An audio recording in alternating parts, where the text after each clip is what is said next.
Good morning, everyone.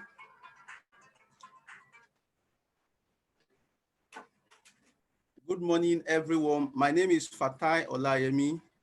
I lead Growth Support Faith Foundation. I um, I want to welcome you to the second day of Faith Annual Celebration 2020, the fifth in its series. Um, I want to let you know that we are starting the program exactly 10 a.m. Um, I could see a number of people joining already. If you have some of your friends, colleagues who are here to join in, please get in touch with them to join in on or before 10 a.m. The program commences at exactly 10 a.m. Don't forget, part of what we learned yesterday was the fact that technology is going to play a vital role if we are going to build resilience in running our businesses. And the first aspect of this conference that we're looking at today has to do with leapfrogging with technology, which is all about how to use or how to leverage technology to take our businesses to the next level, to survive this situation and to be able to effectively run our businesses in this new normal. Please get in touch with every other person that you know that is here to join in to do so on or before 10 a.m. The program will commence immediately. It is 10 a.m. Thank you very much, and I will see you by 10.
Good morning, everyone.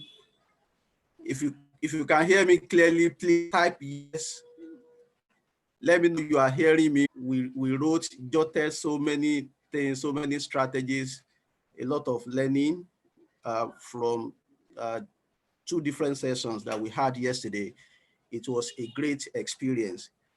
Today is another day that, that promises to be another great one. Part of what we learned yesterday, like I said a few minutes ago, was around technology, how technology can be used, how we can leverage technology to take our businesses to the next level, particularly to build resilience in our businesses. And the first aspect of this conference that we're going to look at this morning has to do with technology. Um, you can't miss it. As I speak, if you have friends that are supposed to be a part of this program who is not in yet, please and please quickly chat that person up to join in. The first and the second one, that we're going to look at this morning, it's not something anybody can afford to miss. Please and please, the day is going to be a promising one, like I said. Also, part of what I learned yesterday was around the power of having a board. No matter how small your business is, board is very critical. We heard from one of our speakers who said one of our businesses would have collapsed if not because of the influence of our board. So for me, I learned that as a critical point that all business is supposed to adhere to. I know so many people think about, oh, how do I set up a board? It is a difficult one. What do I need to look out for? She actually gave us a few points around what you need to look out for before you set up a board. What is very critical? She talked about accounting. Figures are very, very relevant to running a successful business. You need to have someone around you, even if you do not understand, someone that understands figure, accounting. Then again, legal processes, legal matters, someone that understands legal affairs supposed to be a part of your board. Another person she recommended is an expert or someone that knows about the subject matter, someone that knows about what you are offering, what you are doing. She talked about marketing as well, that marketing is very critical. So you need to have someone that understands the aspect of marketing as part of your board. I think there's another point, HR, managing people, that no matter how good you are as an individual, as an entrepreneur, the success of your business is tied to how effectively you are able to manage people that are working with you. If people are not have a fantastic idea, your vision can be, a fantastic one. But if you don't have people to support you to get it achieved, obviously at the end of the day, it may not be achieved. So you need to have someone who understands HR within your board. And she actually said, this is not something difficult. You may, when you are inviting them, you let them know right from the beginning, the business cannot pay you at this time, but obviously after a while, when the business becomes successful, you'll be able to do that. So we learned a whole lot around that. And I strongly believe that we all understand, we all learned a lot from yesterday sessions. Today, like I said, we are going to start. Firstly, I'm going to call on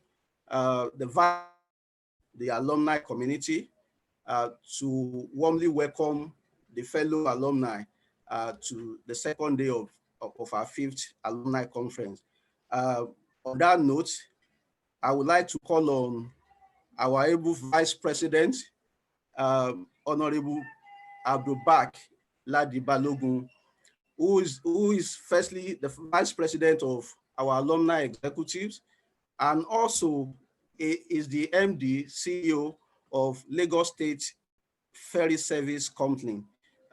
Is is very close to Lagos State government. I know there are a lot of benefits other alumni members can access through him, through the executive body. I call on Honorable Balogun to please come over and welcome fellow alumni. Honorable Balogun, over to you. Please turn on your video and unmute your mic.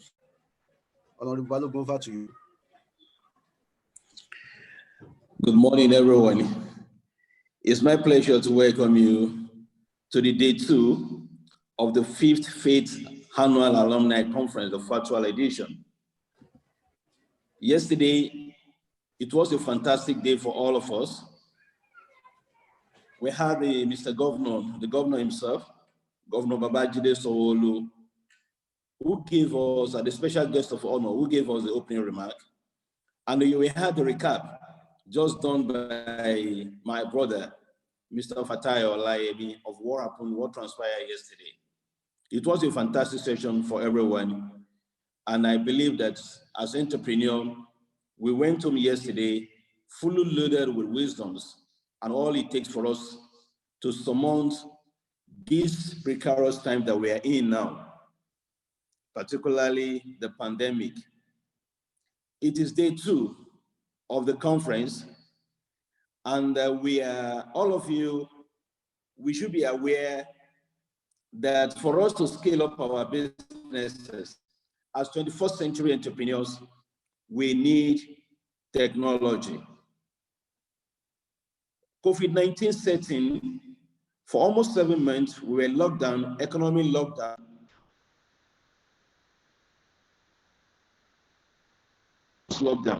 Now we had to the rescue. What we are doing today is courtesy technology. It shows that with technology, we can go places and we can actually unlock several potentials. For day 2, we have a tested technocrat and a successful entrepreneur who will be helping us as a special guest speaker to talk about what technology can do to help us while we are addressing conversations on resilience. Ladies and gentlemen, kindly join me to welcome that man that provided the innovative solution when we are talking about plugging or blocking the loopholes in our nation's treasury. The man came up with this particular innovation that led to the birth of Remita, the payment system the whole world acknowledged to be the solution to several payment challenges. He is an entrepreneur of note, is the founder, the MD CEO of Systemspecs. Kindly join me to welcome Mr. John Obaro to make his presentation. Thank you, and you're all welcome again. Mr. John Obaro, over to you.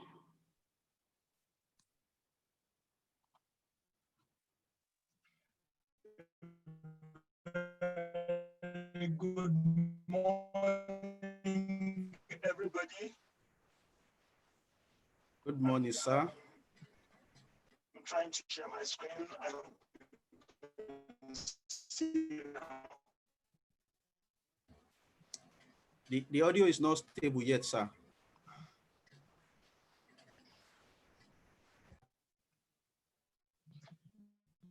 Good morning, everybody. And thank you very much to Faith Foundation for inviting me to be part of your training.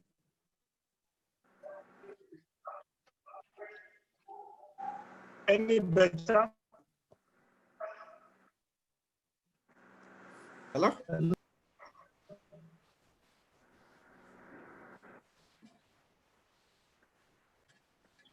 It seems we lost Mr. Obaro.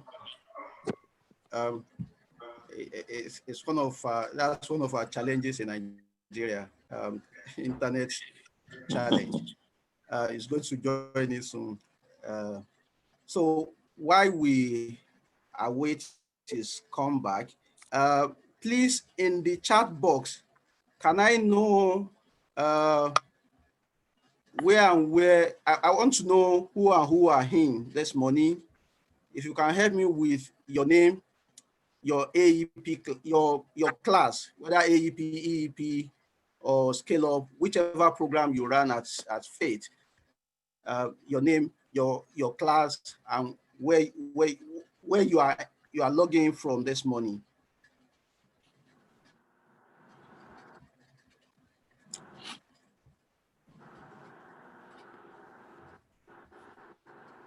Great. To say Lagos, London, Port Harcourt, fantastic. Lagos, Cross River State, fantastic.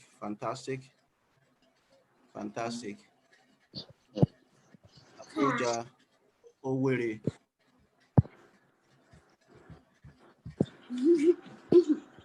Fantastic. Fantastic. Wow.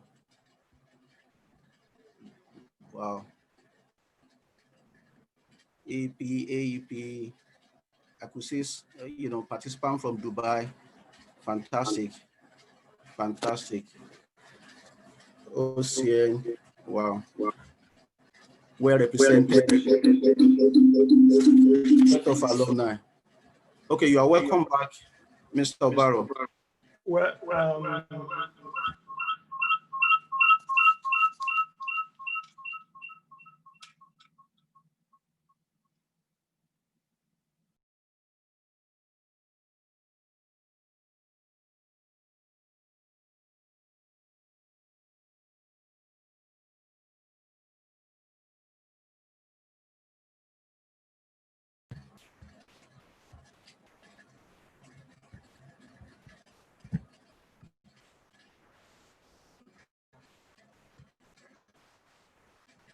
Over to you, Mr. Obaro.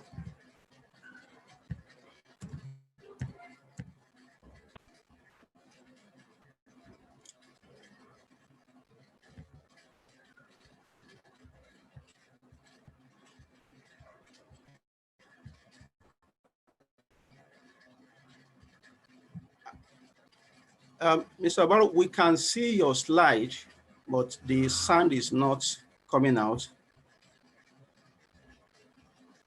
Please unmute it. Yes, you are muted. Thank you. We can hear you now. Okay. Any better now? I'm unmuted. Thank you very much. Yes, go ahead. Well, let me say congratulations to Faith for 20 years. And bigger congratulations to all the participants. And I'll just quickly run through a few slides to guide us today from where we're coming from, and a brief story about Systemspecs, and what do we mean by leapfrogging, and just some suggestions on how our participants today can leapfrog.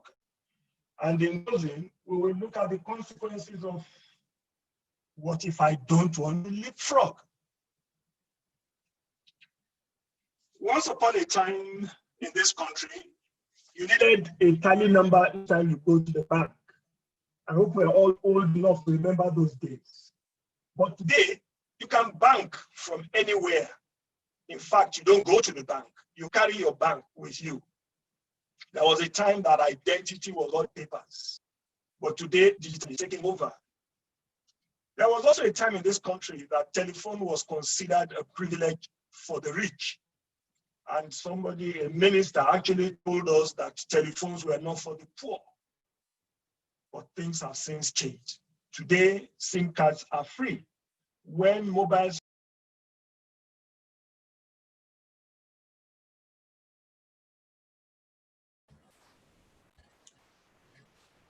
Wow.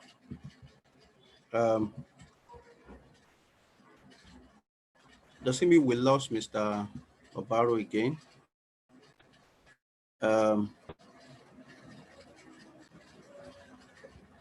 Okay, it's in. Mr. Obaro, please continue.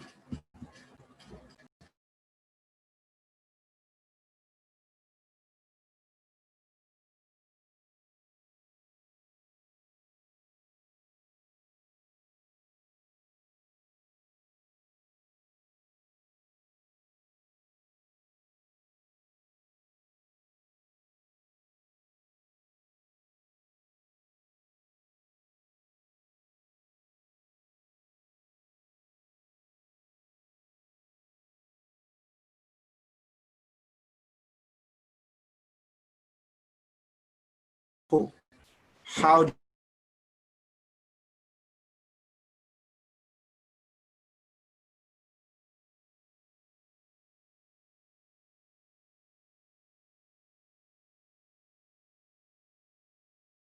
percent WhatsApp and 10% friends? Wow.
Welcome, everyone.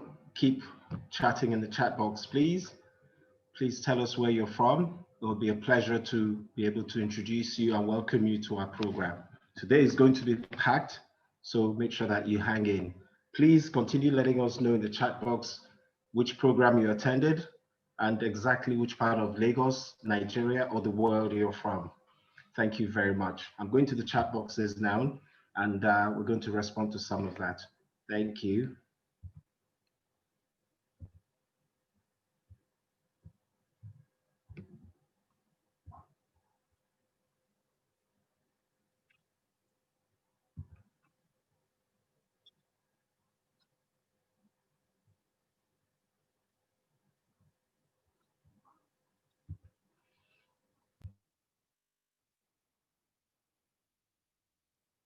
Hello, can you hear me now?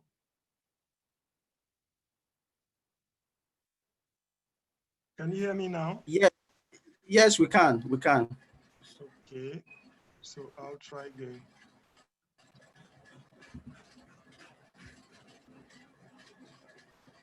I was talking about system specs. Hello? Hello? Hello, we can hear you. Okay. Hello, we can hear you. Carry on, sir. Okay. I was talking about system specs, the story of resilience. We've been 28 years in software in the third world. And that's a challenge because when we started in software, it was something that was novel relatively in this environment, but we just had to hang in there. We're driven by values of ethics, quality, relationships, persistence, and continuous innovations. Now, we service corporates, SMEs, governments, NGOs, and individuals. And I must thank the Honorable for the kind introduction. Incidentally, many people today see Systemspecs as a government product or Remita. Well, ironically, we started more from the corporate side, and that's where we believe we belong. We only stumbled into government, and it's been a good opportunity.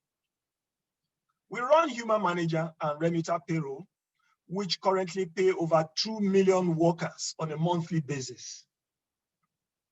Remita processes about 1.5 trillion naira worth of transactions on a monthly basis. And we employ about 250 continuously challenged staff.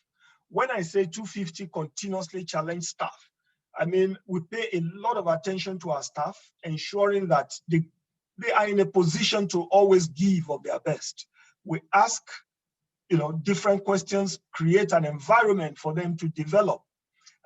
Incidentally, one of our directors next to me, he's been with us for almost 25 years now. He came in as a very young man, as you can imagine. Our chief technology officer has been with us now for almost 20 years. He joined as a youth corper. While with us, he went for his PhD program. And by the time he came back, I mean, when he finished in the UK, he actually had about 3 offers there. But he left all of that to come back. We want to build a team of Nigerians to show that Nigerians can do a lot of things. Talking of resilience, I also talk about Systemspecs, of probably the only company in Nigeria that has survived an intense World Bank 2-week integrity audit. This was some time back. The World Bank had some allegations and came to investigate this Nigerian company. But by the grace of God, we came out of it in flying colors, and we were actually invited to Washington to participate in the global anti-corruption crusade. We are a continuously learning organization. Now, what is leapfrogging? Drupal development said, we can see leapfrogging as a rapid change made by a company or any kind of organization to a higher level of development. It's something that enables you to move rapidly through the adoption of modern systems without going through intermediary steps. Ivan Gaba also defined leapfrogging as the idea of doing something so amazingly different and innovative that it transcends the best in class of a given industry. It does not have to cost a fortune or require years to conceptualize and execute. Mr. Obaro, we can't see your slides, sir. Oh boy. Okay, I'll go back again. Let me try.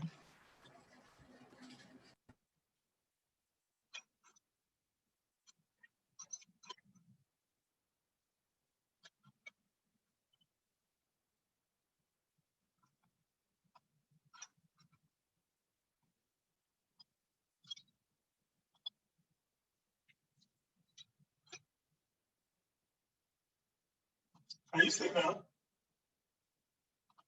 Yes, yes, Okay. you can see it. Thank you. Now, why do we want to leapfrog? To gain competitive advantage, to beat time, for survival, You can use it to reduce costs and address inefficiencies. It is for growth and expansion, to overcome emerging challenges, and of course, for resilience. We'll just look through some examples of leapfrogging, which I believe many of us are already familiar with, but I'll just mention them quickly. All of us know about Uber. They don't own a single car. It's just a software. They came from nowhere and took the transport industry by storm. Netflix transformed video access from the days of blockbuster movies. Driverless cars are coming, and some people think they won't come to Nigeria, but I can assure you they are coming fine. Today, I was watching a clip on the new Oshodi to Mile 2 Road, which has just been completed with the Dangote arrangement. These kind of quality of roads become amenable to this kind of cars. Airbnb, travelers abandoned overpriced and unappealing hotels for smaller and more homely accommodation. Virtual reality, reducing overcrowding, easing the burden of location infrastructure, and extending tourist experience to anyone, anywhere. Incidentally, most of the people in the tourism industry now, you can't travel as you would have loved. But what is happening now is that you now have virtual reality that you can imagine, visualize yourself with those kind of locations. Mobile technology, we all know all about that. Again, of course, we are all familiar with Zoom, which is what is happening now. Yeah, we have challenges up and down, as I seem to be having today with the network. But by and large, all put together, these kind of changes have added value to the quality of human life. Retail loans are easier to grant because of technology. Today, we're able to work with different providers to be able to provide loans and access the repayments in a relatively easier manner because of technology. These, of course, empowers a larger proportion of the country. We have drones that can monitor pipelines. They make deliveries, execute activities, which humans used to do directly themselves before now. We all know about Amazon. These are examples of things you can describe as leapfrogging. I've given these examples to challenge us that in our various industries, there is something you can come up with. Solar energy. Some of us are in that sector. It's clearly something that we can use in the rural areas, even in the urban areas, to fill the gap. Yesterday, I stumbled on some of the conversations you had. Somebody talked about the gap in the market in the gap. Solar energy is clearly something that is most relevant for us at a time such as this. We have Recycler in Nigeria making wealth from an estimated 32 million tons of solid waste every year. We have companies like 54 Gene creating an African-wide genetic biobank with human genetic data across Africa. These kind of solutions empower the society, they empower community to be able to move to the higher level. In Ghana and India, plastics found a new purpose in road construction and flooring. So we had a situation where things you would consider as waste, nuisance, redundant, you can actually convert them into positive use.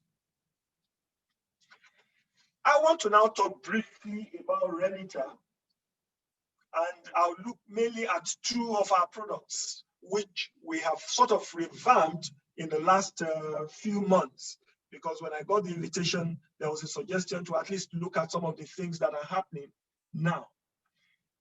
We have Remita Inline, which is a payment gateway, and with a simple registration, SMEs can empower their customers to pay them very easily across multiple channels. So with a simple integration with Remita inline, your customers will be able to pay you using bank cards, USSD, internet banking of their banks. They can do bank transfers. They can read your QR code. They can set up standing orders in your favor. They can pay using wallets such as Paga, Cellulant, and other wallets. They can walk to agents or, in fact, any bank branch, and the money gets into your own account, all because you have one simple link with Remita. So you can empower your customers to pay you easily as you grow. Then we also have PayLink, which was launched earlier in this year, just in time before the shutdown. And it enables individuals, MSMEs, religious organizations, NGOs, social media sellers, crowdfunders, freelancers, and others to receive instant payment by just sharing a customized link or a QR code. Now, summary of this is that with the Remita Super App, SMEs can manage multiple bank accounts on a single app. Many of us, of course, have accounts in different banks. You have your personal accounts, you have your business account, and some of you actually even have multiple businesses. So you can manage the multiple accounts on a single app. You don't have to log into one bank, go into another bank, another bank. No, you do that through one app. The second one is you can manage your multiple businesses on this same single app. So if you have 3, 4, 5 businesses, all of them will sit in the same app with their different banks, and you can make payments from any of them. You can approve payments. You can view all your transactions on this single app. Again, if you feel like it, payroll and employee records to manage your staff, whether you have 3 employees, 5, 10, 100, thousands, you can manage all of them and make all the tax disbursements, pensions, cooperatives, whatever union they need to make payments to. All of this just happen seamlessly at the back.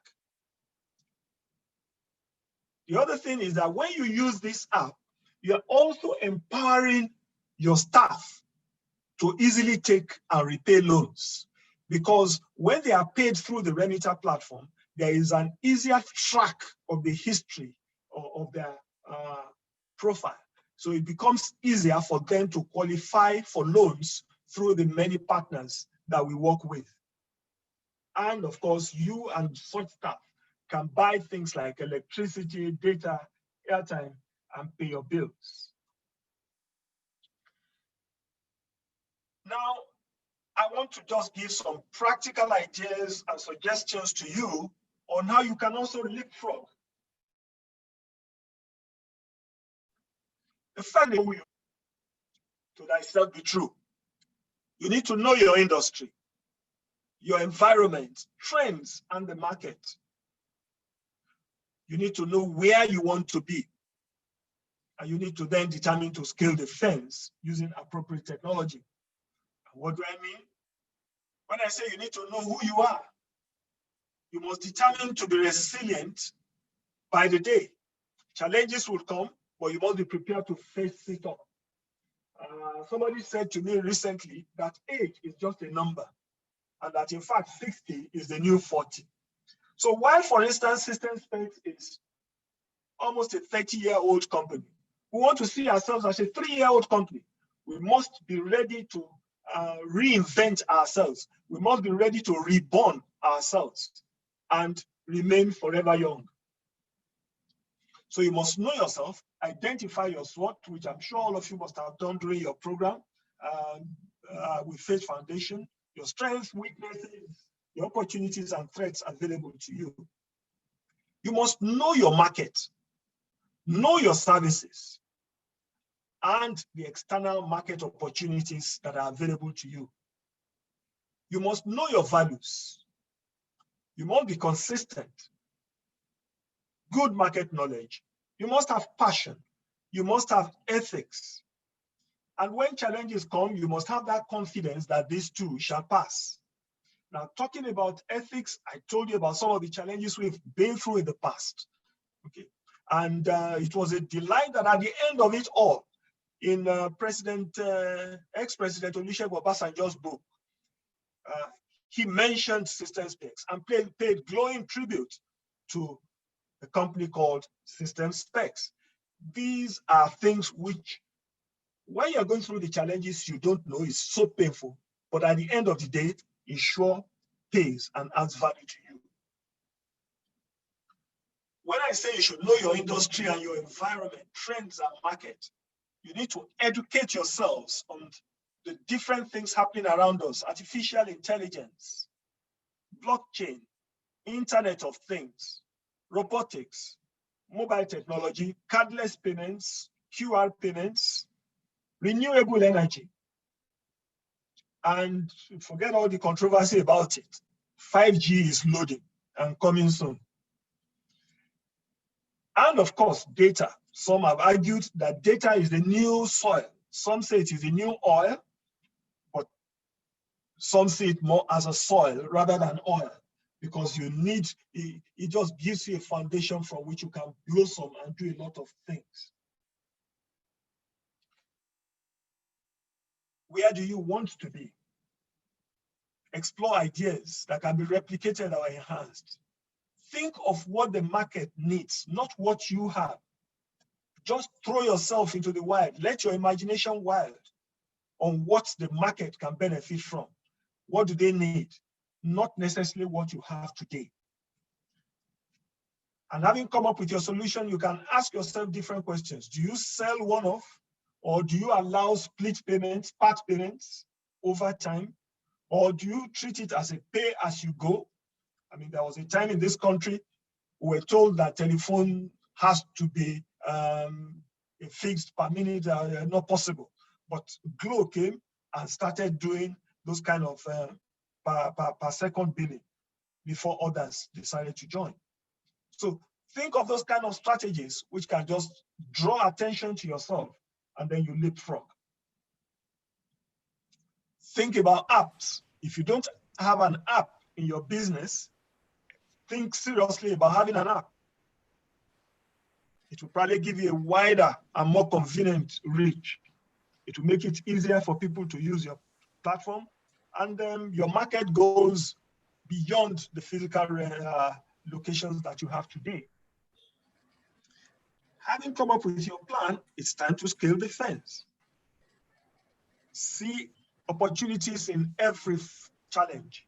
Every challenge you have today, everything that is disturbing you today, write it down. That is a big opportunity, a problem for you to solve. And when you solve it, you have solved it for a larger number of people. Refresh your thinking. And in looking at this, I want to give you a guide, two sides. Look at your own internal processes and look at external opportunities. For your internal processes, you need to use technology to optimize your internal processes, optimize your operations. Accounting, you must get your books right. If you don't get it right, you pay a higher price ultimately. By the time the tax people descend on you, you will pay a lot more than you thought you had saved. Accounting, your inventory, your order processing, your staffing, customers service, HR, admin, and PR, all these, your internal processes must be stabilized. Because if you don't have that internal foundation, you will not be able to fly high. 3 more minutes, sir. Okay, I should be through shortly. Prepare to scale, innovate processes, like I said, and Remita will be able to work with you in stabilizing some of these internal challenges. External opportunities, like I said, smell tech trends from afar. Analyze to know which one to adopt or ignore. You don't have to jump on every technology. Sometimes you need to wait and determine to join at a strategic time in a strategic manner. And always remember that what brought you to where you are today may not take you to where you want to be tomorrow. And also, as we return to the good old ways, things are gradually returning to normal in quotation marks, but don't forget the lessons of COVID-19. None of us knew, for instance, that we could even hold a seminar like this online. But now, things are moving on. Now, supposing you choose that you don't want to, I just leave you with a small example. For those of you, many of us who believe in the holy books, we read about the children of Israel. There were 1.5 million of them that came out of slavery in Egypt. A trip of 11 days took 40 years. Why? They constantly complained about everything, and they were ready to give up and return to slavery at every challenge. Only 2 of the 1.5 million people from the original group made it to the promised land. So if you really want to get to the promised land, you must strip yourselves of indifference, of procrastination, of complaining, and of wanting to go back to where you came from. Renew your inner mind. It is time to move. In closing, I'll leave us with 2 or 3 quotes. He says, the only way you survive is to continuously transform into something else. It's this idea of continuous transformation that makes you an innovative company. I also have Abdul Kalam say, a stone is broken by the last stroke of hammer, but that doesn't mean that the first stroke is useless. Therefore, success is the result of continuous efforts. Never stop until you achieve your goals. Finally, remember these quotes, usually attributed to Mahatma Gandhi, but actually not him. First, they ignore you. Then they laugh at you. Then they fight you. Then you win. This was by Nicholas Klein, a union leader in 1914. Thank you very much. And once again, thank you for the invite to make this presentation. I apologize for the network challenges, but those are some of the things we have to deal with, but it can only get better. Wow, wow, wow. Thank you so much, Mr. Obaro. Like one of my people said, devil is a liar. We wanted to deliver this fantastic presentation, and the internet was, was a challenge, but thank God, here we are. Thank you so much for that great presentation. We've learned so much. But I won't go into that now because of time. Because now I know so many people in the house do have a number of questions that they want to ask to clarify so many things in their various businesses. We'll just go straight to Q&A, and to do that, I would like to invite one of us at Faith. One of the major fans of Faith. I'm talking about Mr. Chukwuemeka Fred Agbata.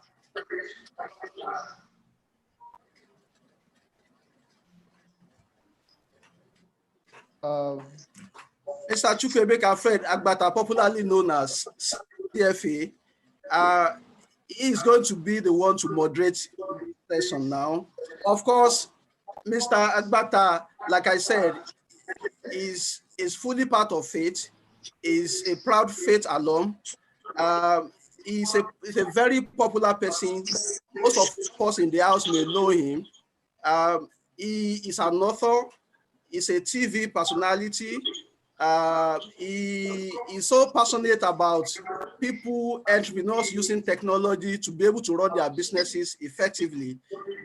He has done so much. He's the regional director for Founder Institute. It's a world institution, and currently is one of the directors and co-founder of Go Do Up, located in Ikeja, Nigeria. Please join me in welcoming Mr. Chukwuemeka Fred Agbata as he moderates the next session. Thank you so much, Mr. Agbata. Over to you. Thank you very much. Thank you, Fatai. Good morning, everyone. Good morning, participants. Good morning, my mentor. So when I saw the invite, I said to the team that, you know, I'm in good hands, you know, and I'm doing something that I do all the time. Yes. Thank you to the Faith Alumni Committee team for putting together this great event.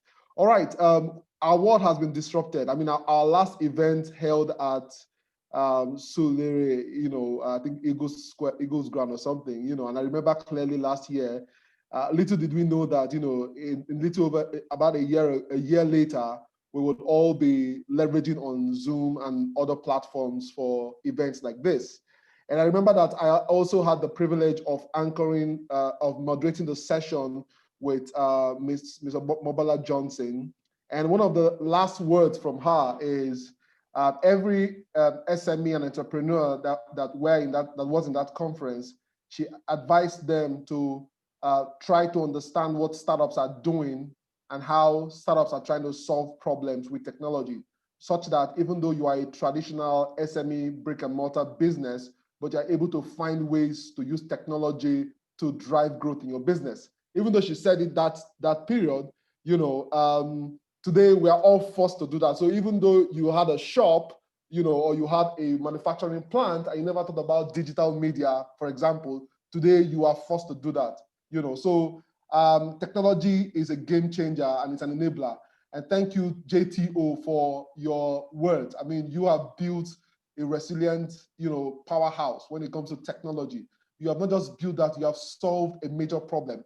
So before I take the questions in the Q&A section, I'd like to ask you, what were you thinking about when you decided to focus on the very first solution you built?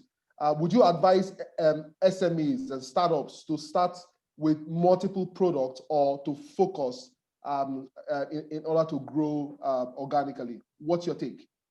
Thank you, sir. Very much, CFA, for the kind words and the question. Let me put it this way. Most of the things we came up with in Systemspecs, ironically, were to solve our own internal problems. Okay. So for instance, we started out representing a UK product for an accounting software. Now, in those days, it was difficult to internationalize payroll. As our own organization was growing in Nigeria, we needed a payroll. So we decided to write a payroll program to address our own internal needs. And then, of course, it becomes easier to sell. Now, we did not commercialize all the things we did, some of them with a lot of regrets. We can come back to that, okay? But payroll, we did. Then at some point, it became clear that you needed to move money to the banks for faster processing. Then we started cutting data onto CDs in those days, those of you who remember those compact discs, before we now went into full e-payment, okay? Like I said, it was to solve our own problems. Then, of course, it solved the problem of other people. And then, you know, it sort of blossomed. So in terms of Remita, it started from the payroll to pay salaries, and then vendor payments, and then collections. Now, whether you should do multiple products, it's difficult to give one answer. But I always believe in specialization as much as possible. When we were doing software, like I said, 28 years ago, doing mainly software, people didn't even understand what software was anyway. It was bad enough to even understand what computers were. Okay, so people understood it more as the physical machine. So when you now come and you say you are selling software that they can't see, that was a challenge. Okay, but you know, we sort of stood our grounds, continued, and then today everybody now knows what software is. So I would say you need to know your strength. Like I said, identify who you are. Some people are just good at multitasking. Some of us are probably too lazy to multitask. We would rather channel all our energy on one small area and win big on that area. Thank you very much, sir. Yeah, that was a good one. Let me just jump into the Q&A section. I would take questions that I think would benefit more of the people. For those asking questions around code and stuff, we'll drop the contact, customer service details. But let me jump to the one that says, were there times you felt Systemspecs was not going to make it, let alone become this large? How did you manage the challenge of building a tech business in a place like Nigeria? That's from Sam. Frankly, did I think there was a time we're not going to make it? I'm not sure. I'm not sure. Maybe, let me put it this way. As at the time I left my job, I was with a bank, a very top bank in those days, had a good job. I left at about age 33 or thereabout. I was probably too young to analyze many things. So I left a well-paying job to go into this new risky area. And I didn't have time to remember that maybe this thing can fail. Okay. It has never crossed my mind. So I just knew I had to continue doing what I was doing. My needs were not many. Maybe that was part of the advantage I had. I wasn't looking at the money. The criteria was not money. I just wanted to enjoy what I was doing. And I had a great team from the beginning. We celebrated one of our staff about a week ago. He's been with us. He joined on the second day I set up the business. Okay. So I had a great team, and giving up was never really an option. Yes, thank you very much for that. I mean, having a great team is, you can never joke with that as an entrepreneur. Let me jump to this other question that says that from Sheyi Fakoya, that says that, sir, you mentioned data is the new soil. How do you suggest businesses need to begin to capture and use data to build better businesses? We all come across data on a daily basis in our business, and you just need to put a structure in place to make sure you are able to get this data. You probably need some professionals, depending on the scale of your business, on how to maximize the data that you have. And again, don't look at data as only what you generate. Okay, you also need to learn to work with other people. Okay, to maximize opportunities for the use of data. Now, of course, there are also issues around privacy and data protection. You need to make sure that you have all the boxes checked to ensure that you also do not run foul of the law. But all said, with data, you look at how you can predict customer behavior. You can look at how to profile opportunities and make the most of it for your business. JTO, oftentimes, SMEs and offline businesses or traditional businesses often wonder how they can go about making the most of the whole technology message that the people like you have been preaching for years.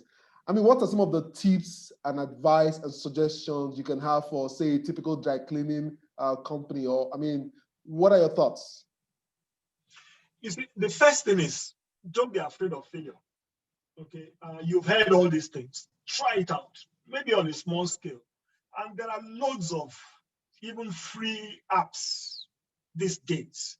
Okay, try out what you believe works for you.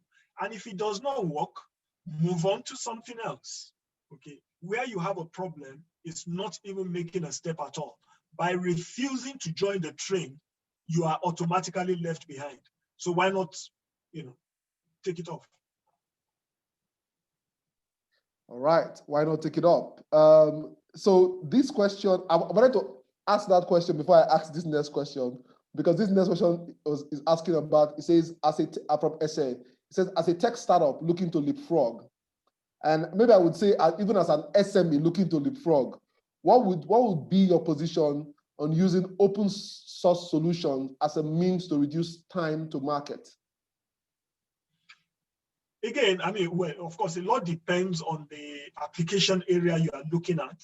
Okay, open source has added value to our society.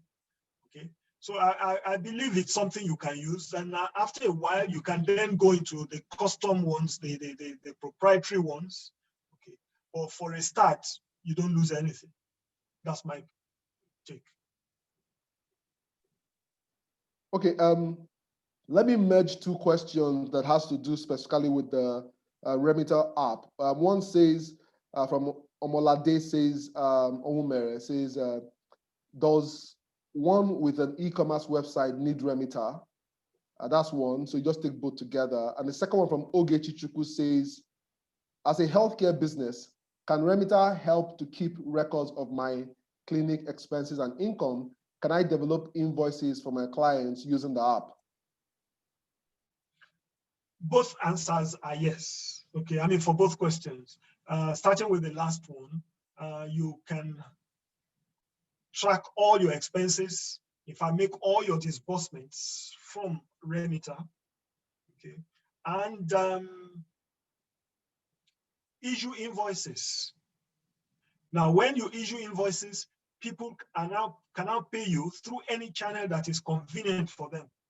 They just get an invoice, and if maybe after 2 weeks or 3 weeks or whatever period, you can send automatic reminders. The system sends automatic reminders depending on what you have set up, and just follow up until each of those invoices are paid. Now, because it's a Remita invoice, by whatever out of about 9 or 10 channels that he makes payments, including walking into a bank branch, it will automatically knock it off in your books when he makes that payment. And for you who has, the person who has an e-commerce site, I expect all businesses today to have an e-commerce site in one form or the other presence. You know, so of course you need Remita at the back to be able to do that connection.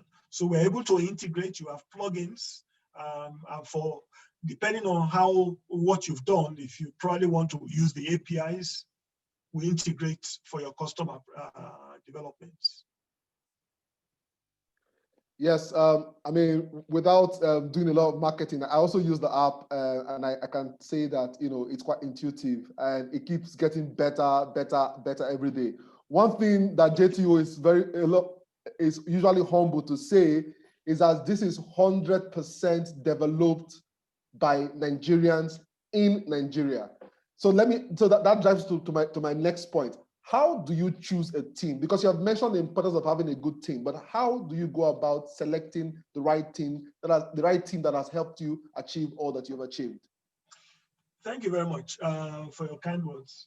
Now, in terms of the team, the first thing we look for is attitude. Okay, we're looking for hungry people who want to put an achievement to their names, and we also have what you may call the catch them young. We have a number of people coming to do industrial attachment. They don't know we are watching them. Okay. For the very good ones, we make sure, you know, we follow them up. That because we've had interactions with them, harvest them. Like I said, our chief technology officer today joined us as a copper. Okay. And the kind of things he came up with in those days, you know, we held him on. Eventually, it was a university abroad that picked him up online that he must come for a PhD. So he went for the PhD, but we held on to him. By the time he finished, had good offers, made sure, you know, we got him back to Nigeria. So we have a number of people like that. I'm just using him as an example. Okay, that the idea is build a bond with young people, let them express themselves, let them make their mistakes. Sometimes these are costly mistakes, learning on the job. Okay, but with time, they get more confident, and then you have a strong people, a strong workforce that can independently do things. So we revamp, we brainstorm, we fight, we quarrel. Okay, we argue on what the trend or direction should be, But at the end of the day, we arrive at something which, is more stable and stronger for the future. Okay, let me still ask you this question still on your resourcing, because I know that you came from a banking or financial background and you transited into software, now you're in technology. How are you dealing with the issue of millennials? Because I know that, because again, it's technology, the company culture has to change. How are you managing millennials, expectations, commitment, and their restlessness? Interesting question.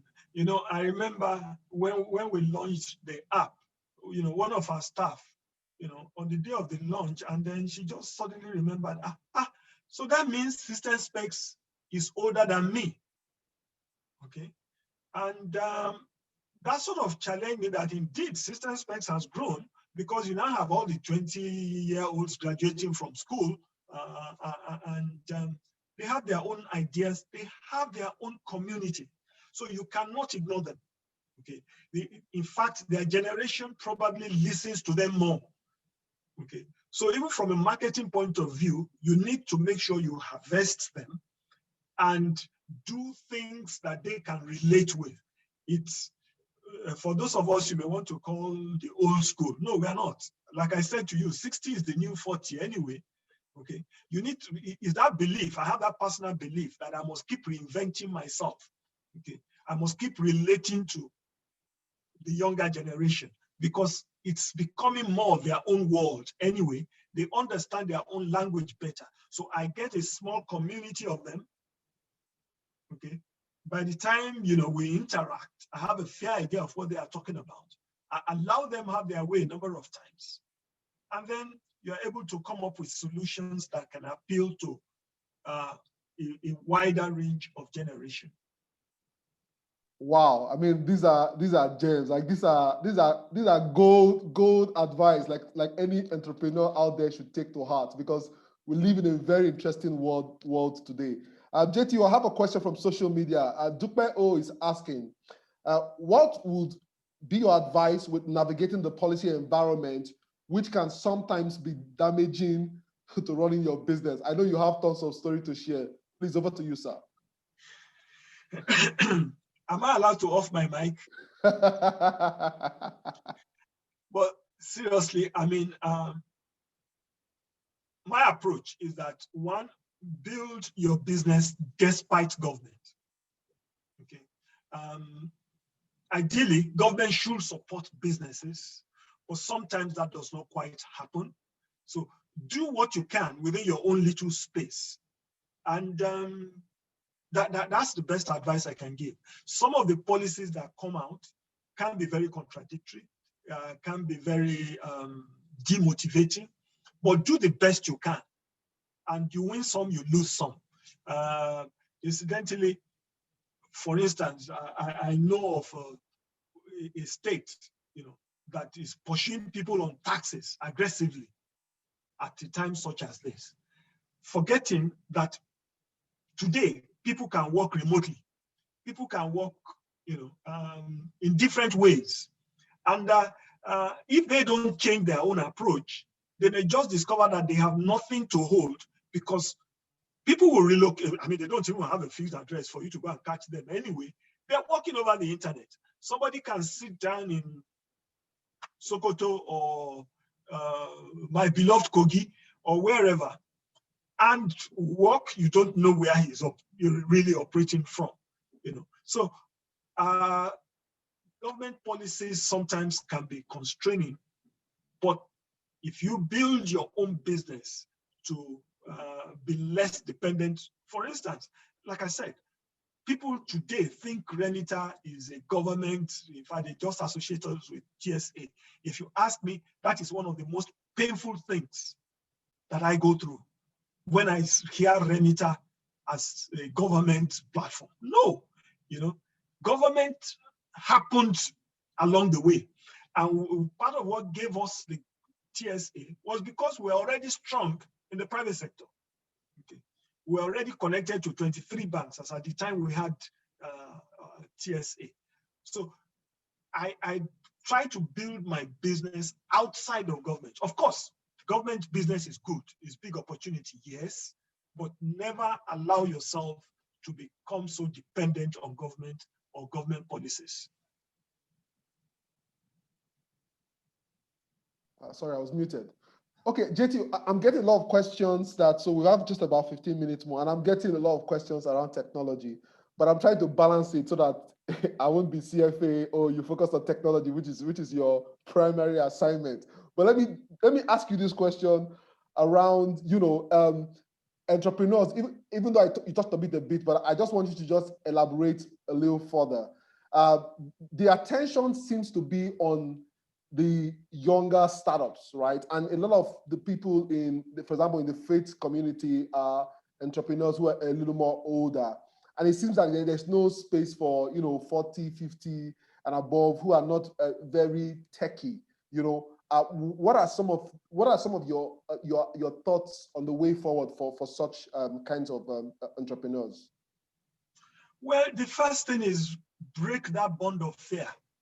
The mere fact that I'm sure you're holding a mobile phone today, just know that the mobile phone that you're holding today is stronger than the computers, what we used to call computers in earlier years. So you have a lot of power in your mobile phone, which you can use for a lot of things. No, so having mentally adjusted to the fact that you are not comfortable with the mobile phone, don't let technology intimidate you. Don't let it frighten you. 2, always remember that there are more than one ways of doing anything. Okay, it's not necessarily wrong. Try whatever you are comfortable with. If it does not work, try something else, but be determined to use technology, because if you don't, you will be left behind. So if you are going to be afraid of anything, it is the fear of being left behind. Do not be afraid of technology.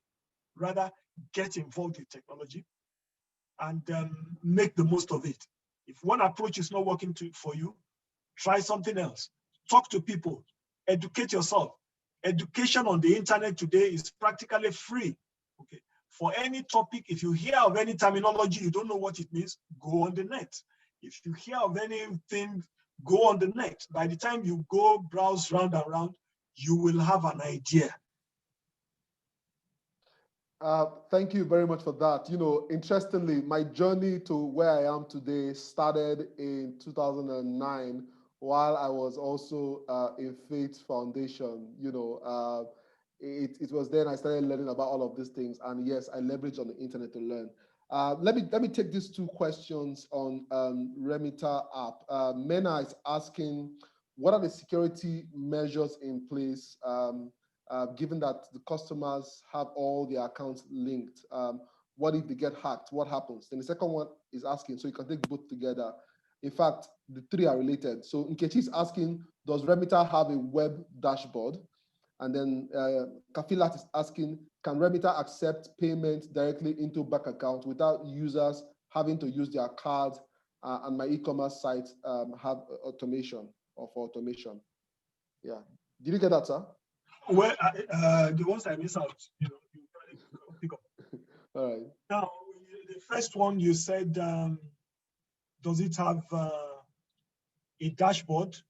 Yeah, a dashboard. And what are the security measures in place? Security measures in place. Incidentally, security is one of the strongest areas we pay attention to. Okay, sometimes it almost plays to our disadvantage in the sense that people will tell you, oh, somebody is another thing is able to do this one. Why are you not able to do that? It's because we try to look into the future. That, be careful. It's not just ease, but security. So we need to balance ease and security. Now, for instance, even though you have your accounts linked, it does not mean anybody can just ride on it. We have what we call, apart from the typical 2-factor authentication, in fact, we introduced something clearly the first in this market called dynamic authentication. Okay. Dynamic authentication, we don't use direct pins. Okay. When you say pin, many people probably have their maybe 4 digits or what have you. And if somebody can see your pin, then you're gone. Okay. But we change it. Okay. such that you do some computation every time we ask you for your PIN. Okay, either it's going to be some addition, some subtraction, some multiplication, some division. You know, we have some things which we do such that if somebody sees your PIN today, it does not even mean that's what you will use the next minute that you're logging in. And of course, we have all the partnerships with the banks. So you're doing something with one bank, you're doing with another bank, different kind of security arrangements in place. Relatively, I believe we've been very comfortable in that area. I personally have had all my accounts on the system for the past how many years. I've not walked into any bank for maybe 12 or more years on the platform. Then you talked about the dashboard. Yes, of course, you have a dashboard to give you things to track your expenses and what have you on the use on the system. Okay, thank you very much. Let me also take these questions around the app. Nkechi is saying that, okay, Kafilat is asking, can Remita accept payment directly into bank account without users having to use their card? And Nkechi is asking, what are the fees that Remita charges per transaction? Okay, the first one, can Remita accept money into your bank account? Yes, in fact, that's the only thing we do for now. Okay, so you set up your accounts, you set up the different type of services or products and where you want the money to go. So maybe you have an account in bank A, this type of services, you want the money to go there. You have accounts in bank B for this type of products that you sell, that is where you want the money to go. Once you set up those rules, anytime anybody is making payment to you, they can make payment by any means convenient for them. They may use their cards, they may use their USSD, they may do a transfer, they may do set up a standing order, or they may even go pay cash to an agent. Whatever way is convenient for them, the money will go into the account which you have specified. And what was the second question? The second one was on charges. On charges, we typically will say 2% for your collections, maximum, I think, 2,000 naira, but it depends again on the industry. Okay, so take for instance the NGOs or religious organizations, the rates are lower. Okay, but on the average maximum for any of our products will be 2,000. I mean 2% per transaction, maximum 2,000. Okay, thank you very much. Two questions coming from YouTube. One says, is Remita more or less like Paystack? That's from YouTube. And then the other one is PayLink a product of Systemspecs? Plus, what is PayLink? Both from our YouTube users. Well, interesting. I mean, Paystack is one of those exciting products that I may say came from the younger generation. Okay, but in terms of the product philosophy, it does a good portion of what what Remita does. Remita is broader, okay, because of the payments and the collection scope that it covers. But the area they've done a very good job of being able to have a gateway with a number of organizations. In Remita, you can also have the gateway. So you can have the gateway for Remita. You can also move on to the payment side of Remita. So you're not just collecting, you're also paying your own vendors, you're paying the different service providers. And then, of course, you also have payroll, which we're even trying to downplay on Remita and move it more of human manager. But today, it's all integrated. So for the internal management of your staff, 3, 5, 10 staff, you compute their payroll, do everything in Remita. You're able to pay your vendors, you're able to pay your taxes, all from the same platform. And of course, the collections. Now, when you talk of PayLink, incidentally, PayLink is really a subset of Remita. Okay, we carved it out of Remita to give special attention to what you may call social sellers. Okay, people who want to sell on Instagram and all those kind of. So that's why we created PayLink. So PayLink is a subset of Remita. If you have Remita, you probably don't need PayLink. But if you believe that, you just want to operate on a very light level, then PayLink is for you, focusing more on SMEs and low-level businesses. Okay, thank you, JTO. I think we should take this final 5 minutes to just sort of look at some of the real issues affecting entrepreneurs and SMEs and startups today. Let's jump on the issue of remote work. Is your team back to the office now physically, 100%? Incidentally, as many of you would know, we opened an elaborate office, a few weeks before lockdown. And the place is just lying fallow now as we speak. Okay, and I'm asking myself if we were able to see into the future. We were debating maybe this time last year we just have shared the money rather than go invest in a huge head office. The work culture is changing. Our people are working from home. Yeah, sometimes you have challenges with internet, like I had this morning. But overall, it has worked well for us. Because part of the challenge, one of the challenges we had was that we were losing staff to Canada, as many of you would know. So we were already thinking that, look, how do we even mitigate this problem of our young people wanting to exit the country, Germany and all those places? And one of the responses was that we need to prepare for remote work. So ironically, I and two of my staff were in Dubai earlier this year to begin to explore on how to prepare for remote work. And we came back and then COVID happened. Now, you now needed to fast track some of the things you thought you would draw up a work plan for. And we were to get a consultant to come and guide us through the process. Of course, when COVID happened, there was no need for any consultant. We had to restructure many things and learn on the job.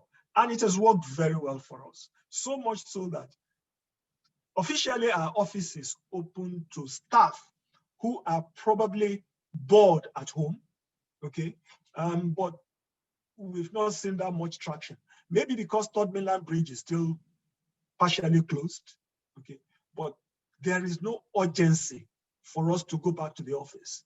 And I started asking myself, I just hope we have not wasted money building that office. Because if I'm to challenge myself today, if we are to reset the business, if somebody from Faith Foundation wants to compete against Systemspecs today, do they need to set up an office, a huge office? Maybe not. You can just have a group of young people come together to build businesses. I don't want to say of no fixed address, but that's the truth. Thank you, JTO. Let me take this question from Ogechi, because I think it's very interesting. And I think she's talking about the staff that you celebrated. She's asking, how did you hold him up, sir? Were you still paying him or what? What motivated him to reject those other good offers? Well, I think the first thing is the relationship bond. Okay, and he had worked on some things with us. I don't know. I mean, looking back, Systemspecs, with all sense of modesty, pioneered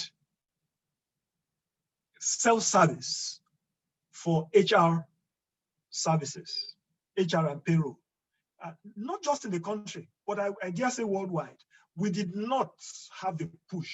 We did not make the noise, okay?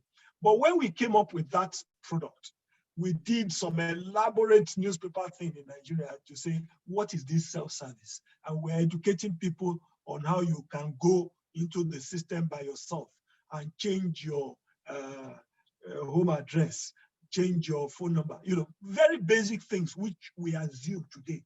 They were novel in those days. He was the one who was the champion of that project.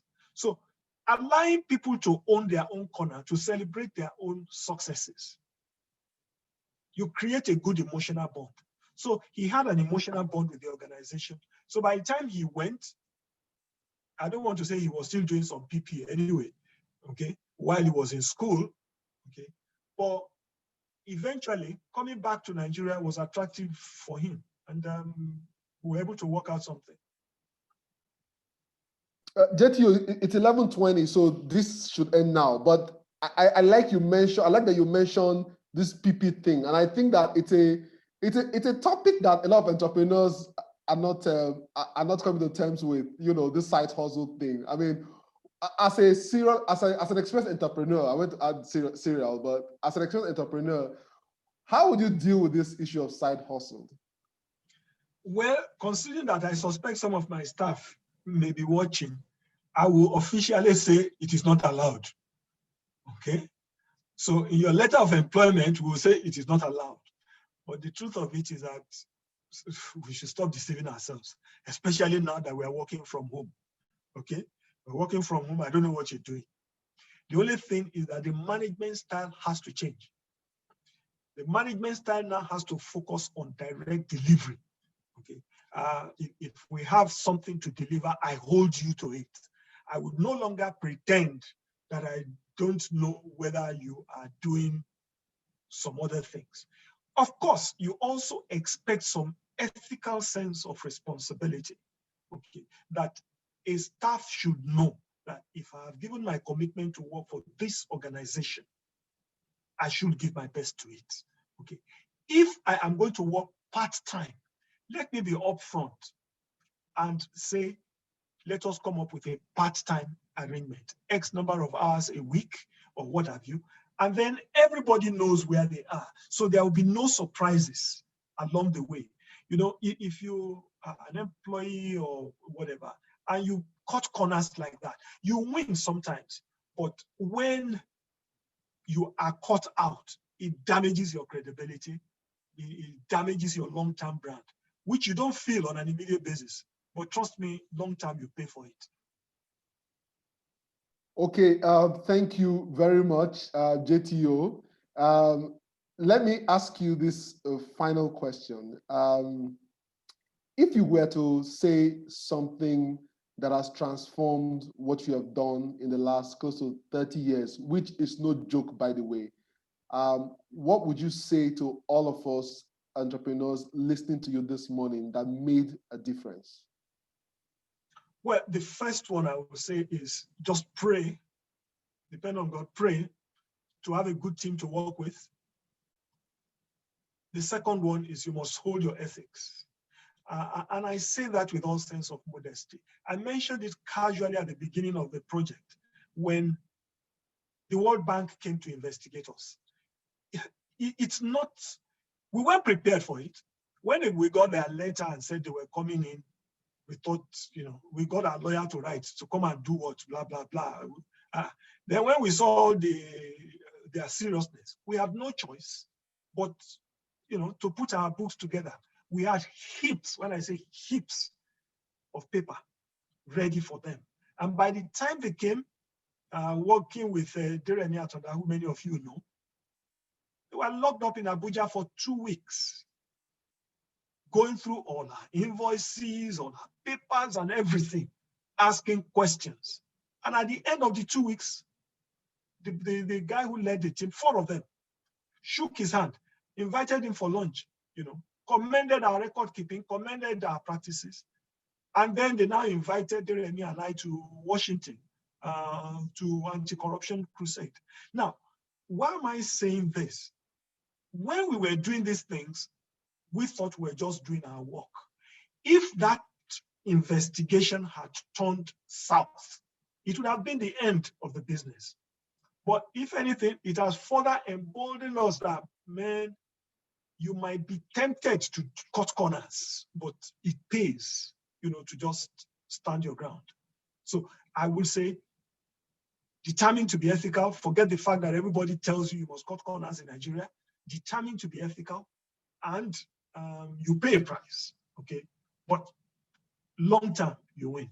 And then again, I would say, don't think it's all about money. It's not all about money. The COVID has even taught us that it's not all about money.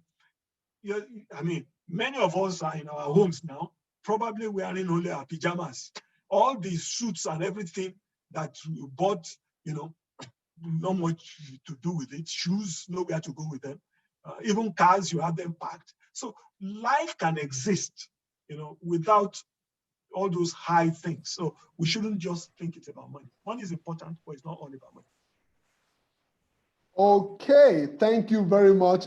There are some questions that I see, but we can't take them. So maybe the team, the faith team, can just collate the questions and send to you, so that once there are answers, more entrepreneurs can leverage the Remita platform. JT, I want, on behalf of the entire team, I want to thank you so much for this time you have given to us to learn from you. This is an unassuming gentleman who has built something revolutionary, but he likes to be very humble about it. I think that what has come out of Systemspecs is something that we should celebrate. I had a top tech developer in Nigeria tell me that Remita continues to lead the way when it comes to homegrown technology development. So we want to thank you very much. We wish you all the best. Thank everyone for listening to this session. We wish you all the best. Fatai, over to you. Thank you very much. Thank you so much, CFA and Mr. John Obaro.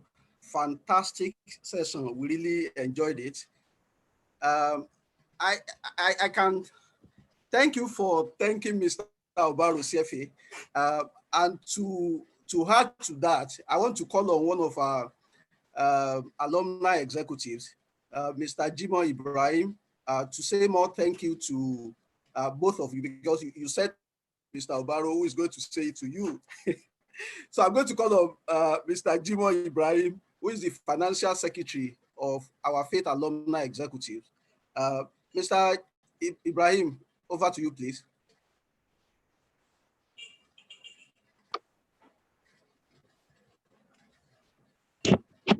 Thank you very much. I am highly elated and very, very inspired. And of course, Mr. Obaro has done a great job. It's really very impressive that we have been able to do a lot of justice to this topic today. Like he said, it's 2 out of 1.5 million people that has reached a promised land. And I'm sure that entrepreneurs on the a very big thank you to the founder of Systemspecs. Your company has gone very, very, very far in building a resilience organization for this country. And I'm sure we have learned a lot from what you have presented today. And of course, Mr. Chukwuemeka Fred Agbata, CFA, you've been so wonderful. And I'm sure that you have really moderated this program successfully well. It's very, very impressive. I thank you very much for doing a great job for every one of us here. On behalf of the board, the management, and alumni, I want to say a big thank you to both Mr. Obaro and Mr. Chukwuemeka Fred Agbata for handling this thing wonderfully. God Almighty will continue to bless you. We have learned a lot. I will continue to look forward to inviting you again to continue to support Faith Foundation, because you are the pillar of all entrepreneurs. And I'm sure that we will get your consent anytime we reach out to you. Thank you very much. We appreciate you for your time. Thank you. Thank you, Mr. Ibrahim. And thank you to everyone once again. Now we are going to move to the next part of our presentations today.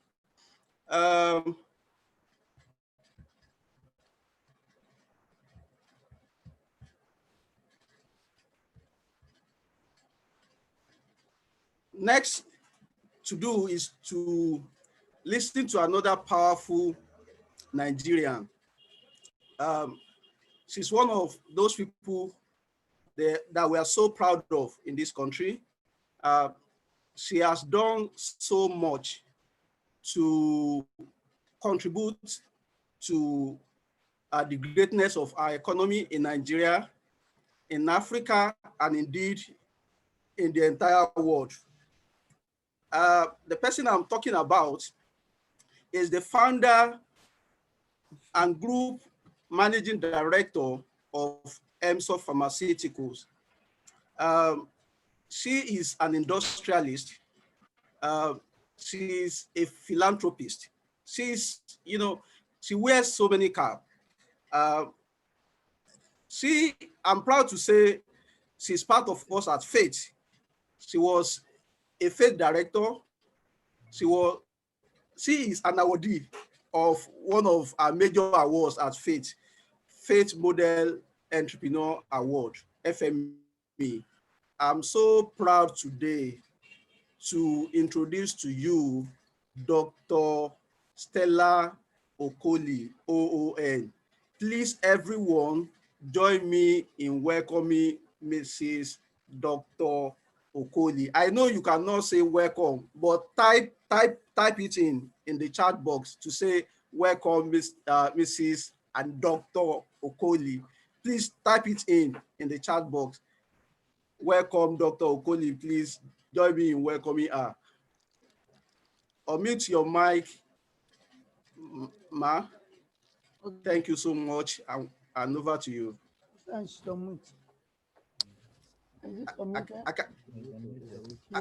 yeah, we can hear you now. You can hear me? Yes, ma'am. Hello. Thank you so very much. Times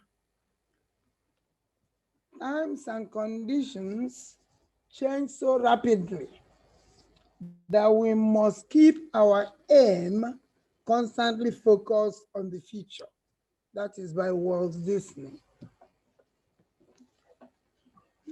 Mr. Faladiola, founder and chairman of Fed Foundation,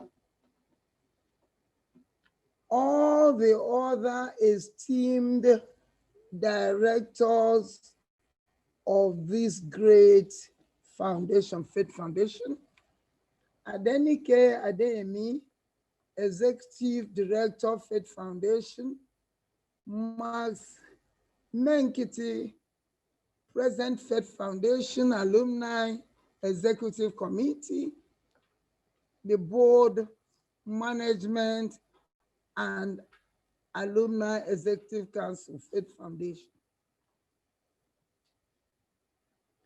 The esteemed staff and inspiring entrepreneurs of Fed Foundation, fellow Nigerians, distinguished ladies and gentlemen, I bring you warm greetings from the hardworking and dedicated men and women at EMSO Pharmaceutical Industries.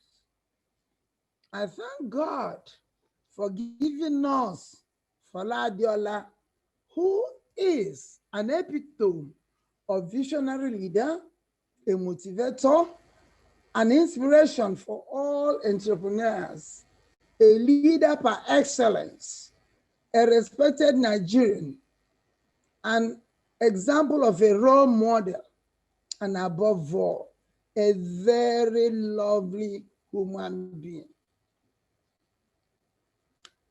I would like to thank Ms. Adenike Adeyemi and the esteemed Alumni Executive Council for inviting me as a guest speaker to the 5th edition of the Fed Foundation Annual Alumni Conference.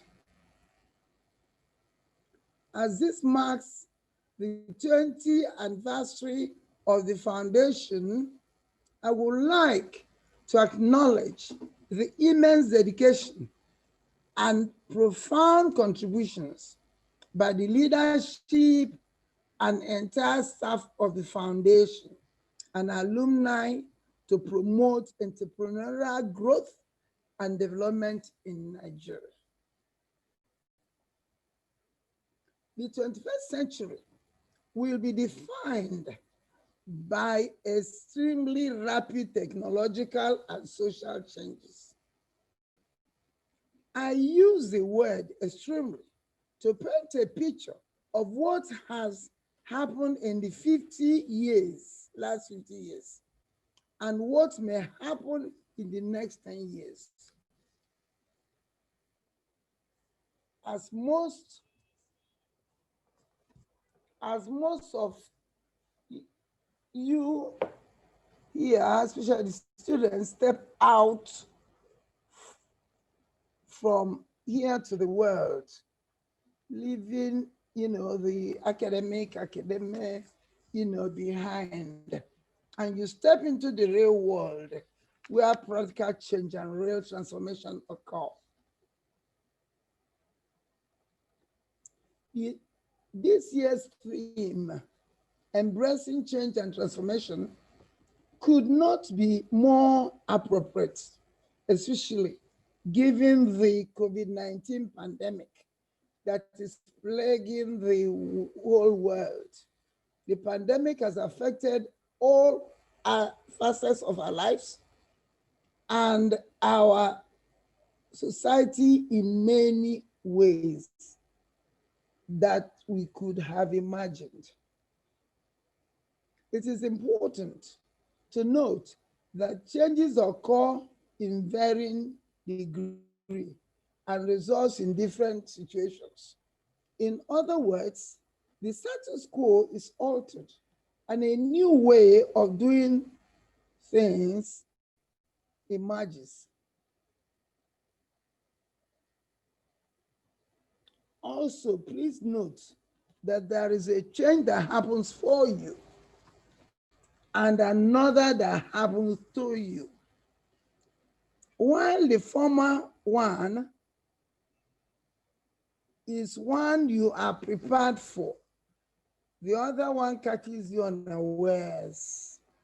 Hence, the question is, what do you make out of it when it occurs? Generally, change helps us grow. We operate in a sector where things are constantly changing. Science is frequently throwing up new interventions and inventions and improvements on existing medicines. As a major player in this sector, we remain competitive only by constant adapting to change and embracing new developments.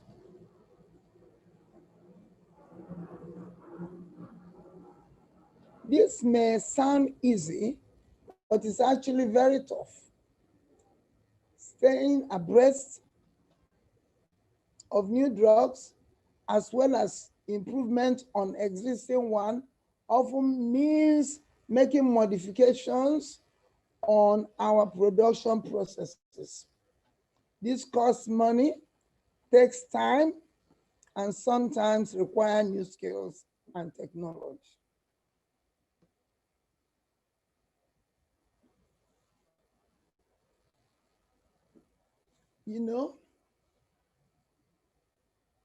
Do not forget that when life throws lemon at you, you make out a refreshing glass of lemonade.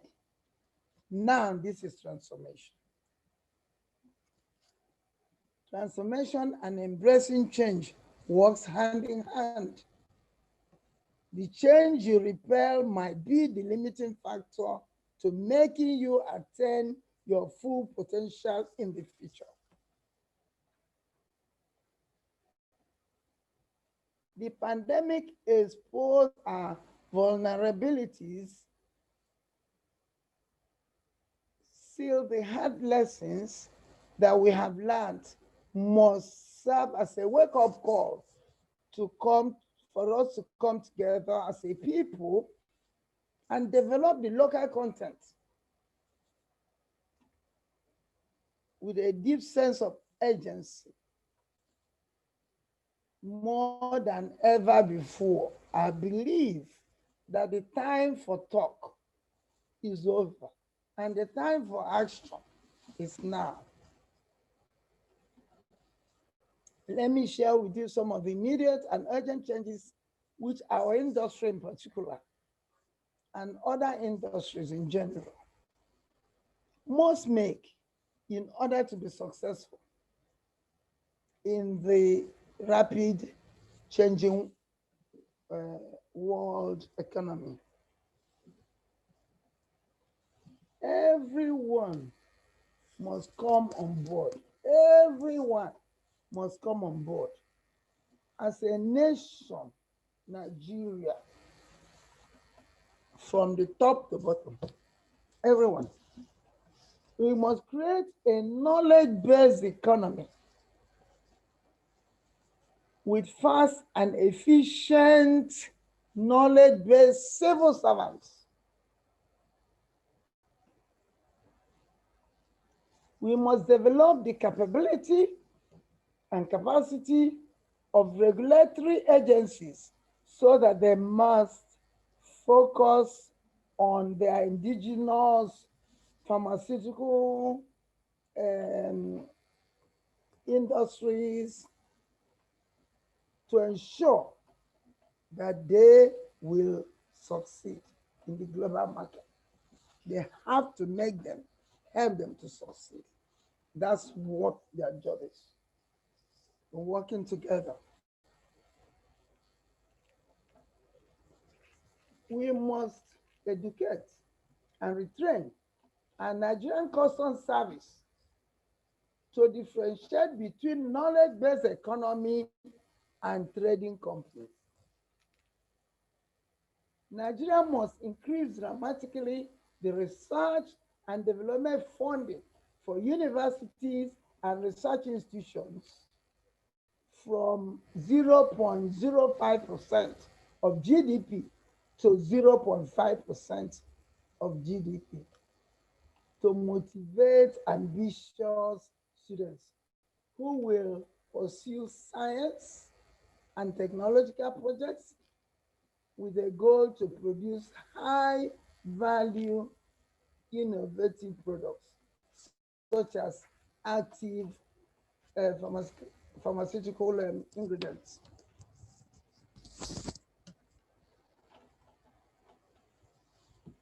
For both local and international markets.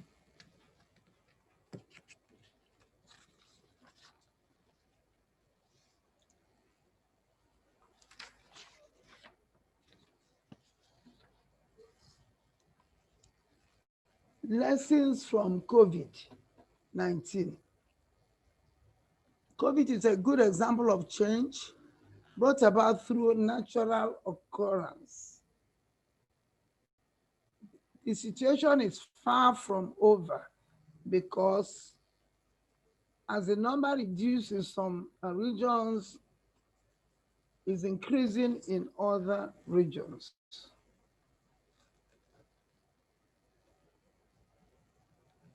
In recent memory, there's never been any national phenomenon with as much impact on the global economy as COVID-19. When we say health is wealth, nothing illustrates this saying better than COVID-19 pandemic. The health crisis has rapidly become a global economic crisis with many industries already crippled, leading to mass unemployment. It is instructive, however, that the health crisis also immediately threw up huge opportunities for many companies scrambling to meet high demands to deal with the issues that COVID-19 created. Every crisis brings both problems and opportunities. The needs to provide solutions to these problems are huge opportunities. The health sector was one of the performing stock sectors during the COVID-19. Our company EMSO, as a key player in the health sector,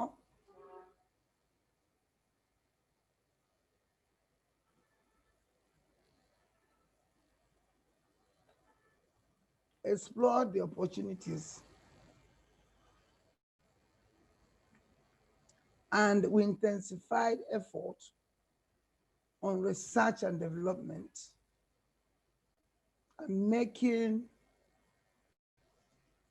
drugs and palliative available to reduce the burden on the society as a whole.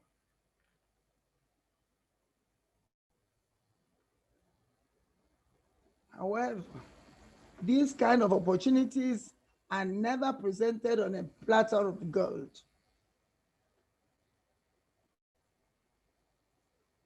There are factors that put you in a vantage position to take advantages of these opportunities.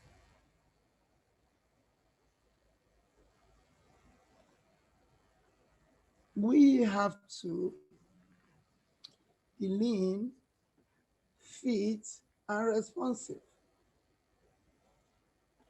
Because situations like this often require very quick response.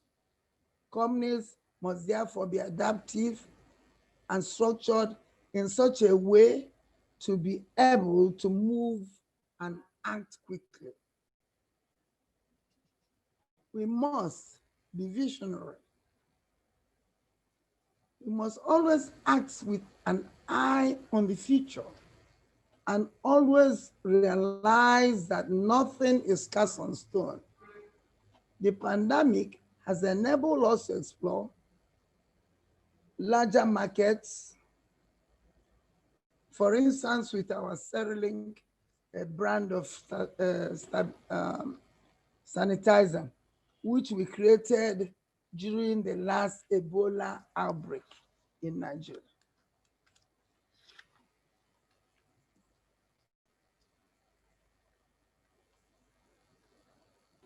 You may ask, how have we attempted to embrace change?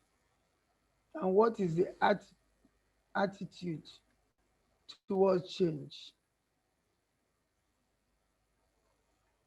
As a global health care company, we are constantly changing to meet the demands of today's pharmaceutical market and also patients. As our mantra is wellness for all, not for a few, for all. We invest constantly to position us to make challenges of the marketplace and meet growing needs of patients. For example, as the Chief Executive Officer, I encourage my team to think outside the box and challenge assumptions with the view to rediscover themselves as selves and open new doors that will allow us to serve the general populace better. This is something we take delight in, and everybody gets on board because it's transparent, and anybody that discovers something is openly rewarded. And it's quite a movement, and it's very pleasing to know. Recently, we embarked on expanding our production capacity, establishing a state-of-the-art WHO compliant factory in Shagamu, Ogun State, to meet international standards, because the world is a global village and procurement of goods transcend national borders. This vision has positioned us to be ready to compete in the African Continental Free Trade Zone which has been enacted to create larger single African market. Finally, allow me to speak to our dear youths. I have a natural love for youths. I want to speak to them on the topic that is very dear to my heart. That is building capacity of our young ones to meet today's challenges. The future of Nigeria and Africa are in our hands. That is why I love, I admire, I applaud what Fred Foundation is doing. They're doing an amazing job because it is even the alumni that is organizing this with the executive. I think it's beautiful. I think it's wonderful. I think it's sustainable. And I want to say, please keep it up. Fed Foundation, I want to say that I'm proud of you. Keep Nigeria in the leadership role to equip our entrepreneurs with tools and skills they need to lead Africa and to compete globally. Our young people, they are the brightest in the world. They are intelligent, they are witty, they are knowledgeable, but the opportunity is limited. So as many as companies, foundation like Faith Foundation that will come on board to help the young people to know who they are, to know the opportunities, to know that they can do it, that nothing must stop them. Because really and truly, we say here that if you fall down 7 times, you get up 8 times. So you're not afraid of anything. You are young, you have everything going for you, you know, and you have a great country, Nigeria. Whether everybody is doing the right thing or not, you do the right thing and you'll be rewarded. If man does not recognize you or reward you, God will reward you. So please keep doing the right thing. Don't look at people doing the wrong things, because sooner or later, before you know it, they will change and start doing the right thing.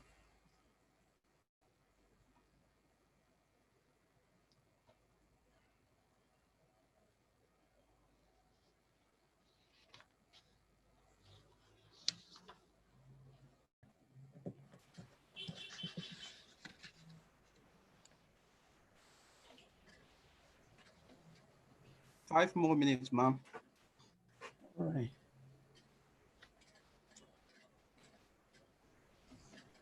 Really and truly, because we have a little clip to show you. Yeah. So I will end in conclusion with this quote from Mahatma Gandhi. We must be the change we want to see happen in the world. So today I say to you, be the change, rediscover yourselves, and harness your God-given talents without ceasing. Please go ahead and do it. God bless Faith Foundation. God bless all Nigerians. And Thank God you. bless you all. Thank you. Thank you, ma'am. We're going to look at the slides for the next 3 minutes, and that concludes this part before we move to Q&A.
Please continue to type in your tweetable comments from the conference. Continue to type them in. Go on social media, drop your hashtags. Let people know what it is that you're experiencing today. Continue. We can also see your comments. Keep them coming up. Thank you very much.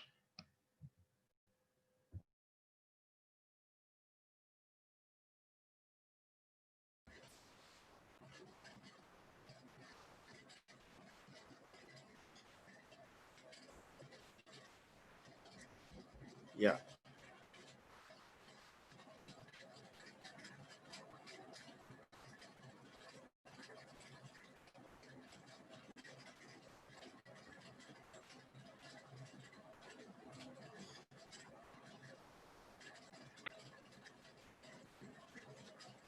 Okay.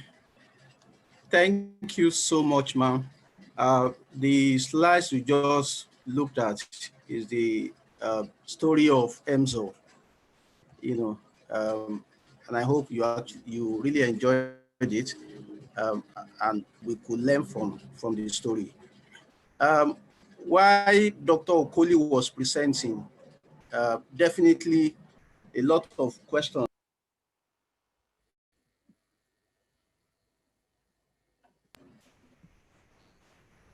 To moderate the Q&A session is going to be one of our alumni. This is someone who is so passionate about making our environment, about making people maintain decorum and exhibit good character in our environment. She is a coach.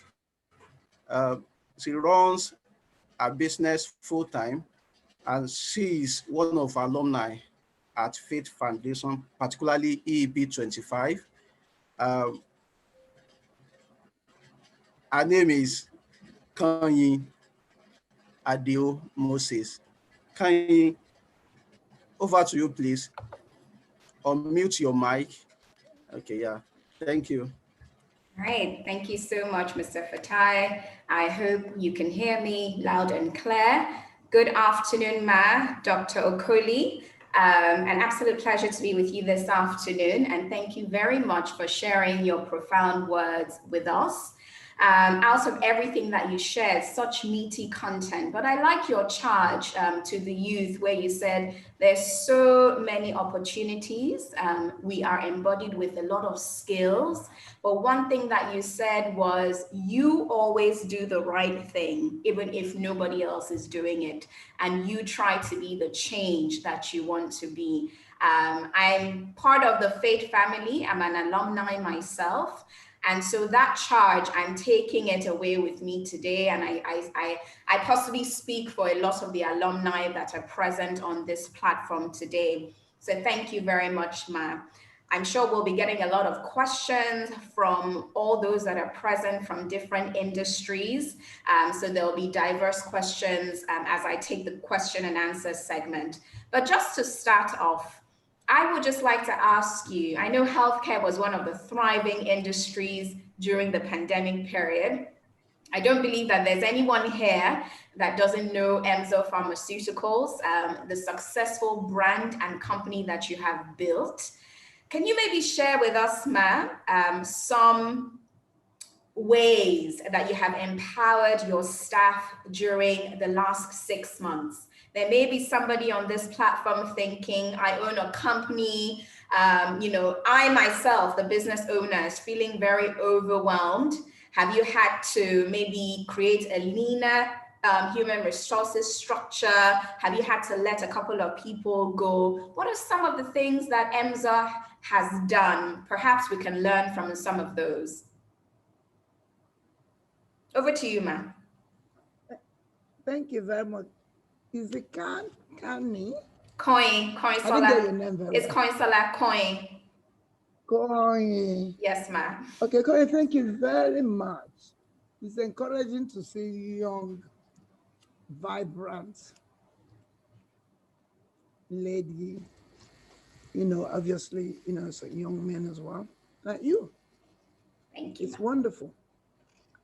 During the,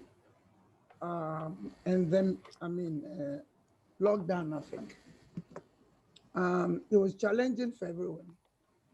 We were one of the industries that were allowed to move around. So we met as a group, maintaining our social distances, using Zoom to talk to all, because we have 4 factories in 4 different locations. We have the vibrant IT team, and we're able to connect everyone, and everyone knew that that is a time to work, to add value to lives. And we approached the government about public transport. They were not able to provide, so we had to get public transport from all over Lagos. Lagos is huge and vast, to pick our staff in the morning and take them back, and that was a key success factor. And that was a decision. Everybody was present and they said that was a good thing. And of course, you must have a good lunch. Everybody enjoyed the lunch, and everybody tried to work as hard as they could, but not as long as we used to, because of challenges of the time that they had to, be home and things like that. And it was a period of commitment, recommitment for all the Emzo management and staff to know that we are in this healthcare industry by God design. Somebody like me was doing engineering, and God made me to come to healthcare industry pharmaceutical. So it was a period of meetings, trying to know what to do, how to source this, how to get this. It was quite a stressful period because things were not available. Like if you wanted to make sequestrants, you couldn't get the containers, the caps, and all that, and raw materials.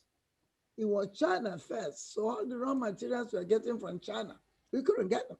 We tried to get some from India. Now the reverse is the case. the ones you were getting from India, India is having a serious lockdown that, is very difficult to, get, raw materials.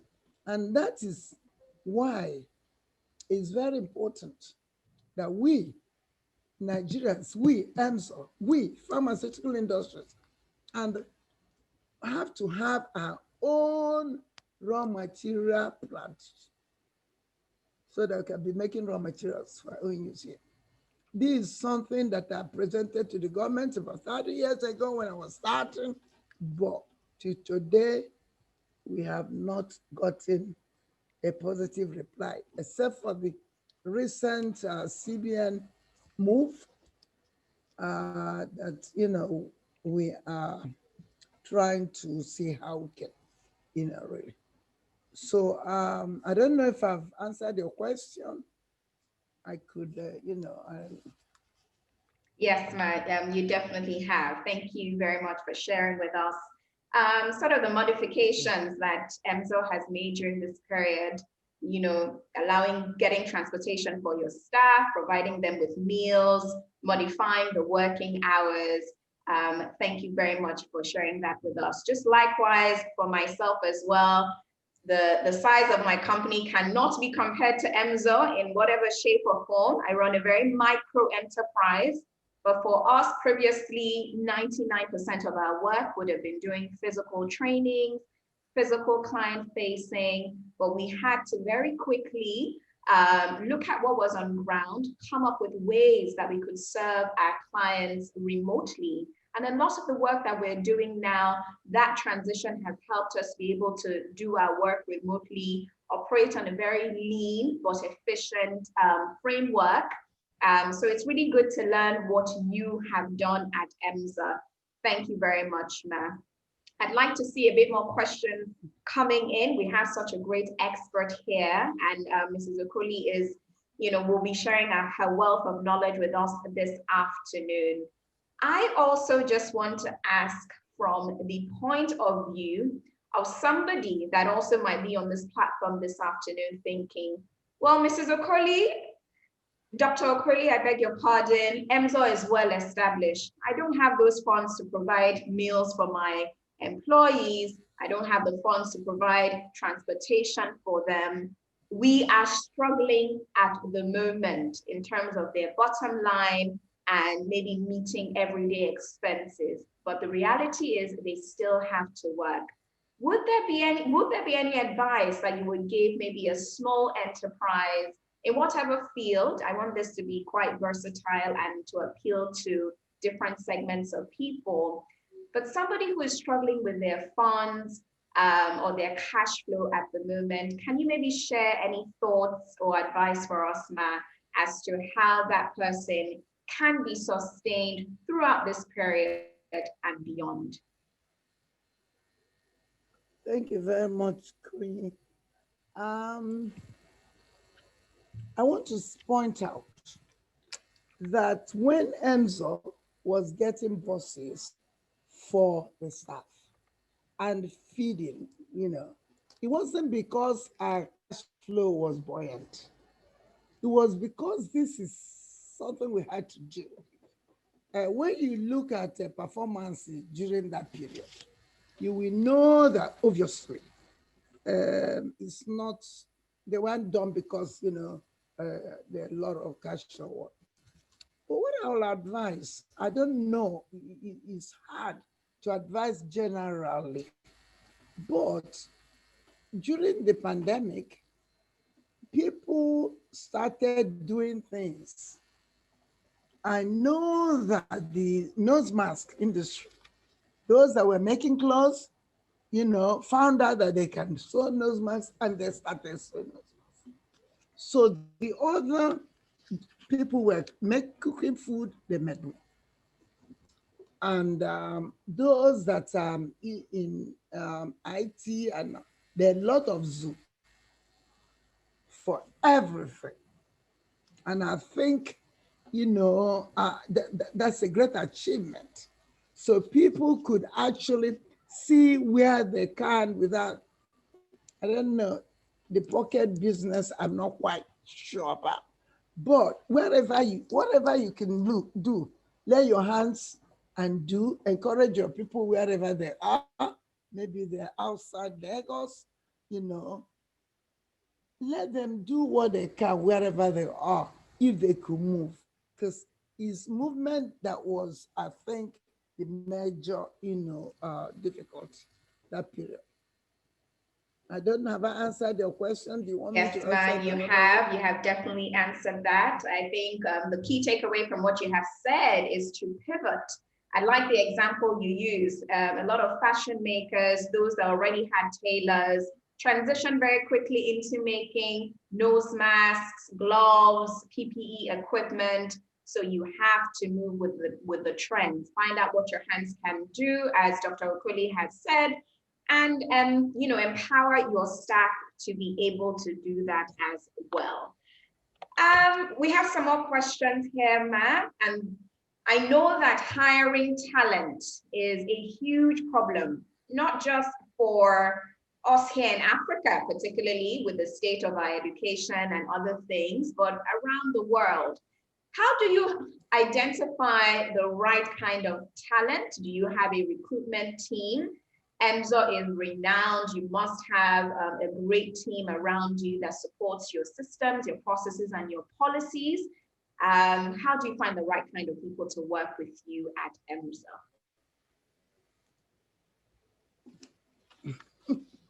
Thank you very much.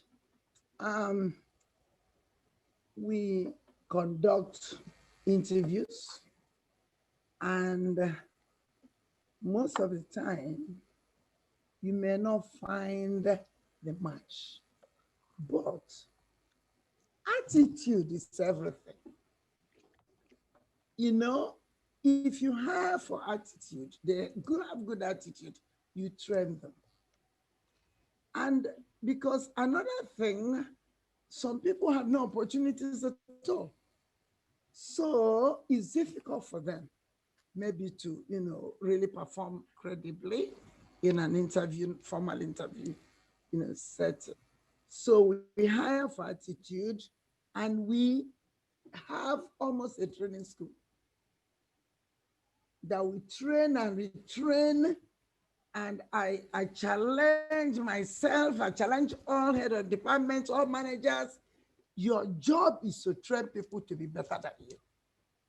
Do not even think that when they're better than you, don't have a job. You have a bigger job. So we are created to do better. So it's very important. And, it's such a wonderful thing. We have a cleaner here. We had, or we still have. This cleaner is now an engineer from cleaning. An engineer. Not just engineer that is an outstanding one. When one of the experts came to do some work in the Shagamu factory, he worked with him. And he was so good that the experts say, I'm going to take you back to Turkey to finish the training, because we didn't have the last one. And I'm going to give you a week holiday.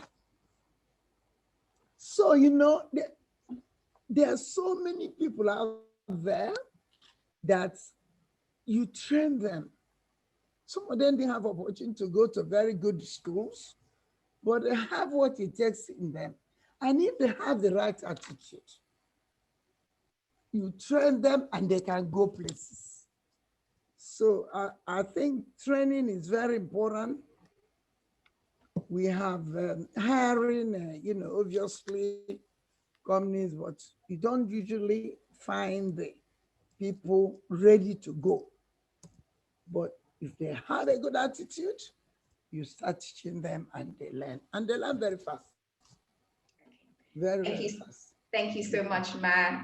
Attitude and training, as you have said, is everything. But I'm going to ask you a very direct question, Ma. You have somebody fresh out of school, maybe went to University of Ibadan and has come out with the first class. So technically that person is sound. But you've noticed throughout the interview process, maybe may not have the great attitude. Would you take attitude or skill? Which one would you go for? Attitudes, if you got a first class degree and you don't have the right attitude, maybe you are too academic for practical things, then I recommend you go to university and continue there and teach. But if you have to come to industry, you have to be prepared to soil your hands. If you're an engineer, you go under the machine. It doesn't matter. So some people may not fit the productive environment. There might be, like people that we will be employing for our R&D, research and development work.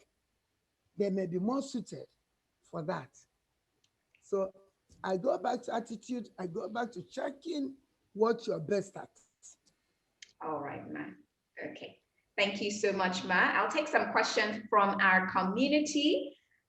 This one says, would you suggest to an emerging manufacturer, what would you suggest to an emerging manufacturer, especially in the areas of raw materials? So if I understand this question correctly, maybe where to source, what sort of alliances or partnerships to have and things like that. You had mentioned during the discuss that some of your raw materials come from China, but during the pandemic, maybe that changed or maybe that slowed down. Just in terms of a manufacturer, what would you suggest, ma'am?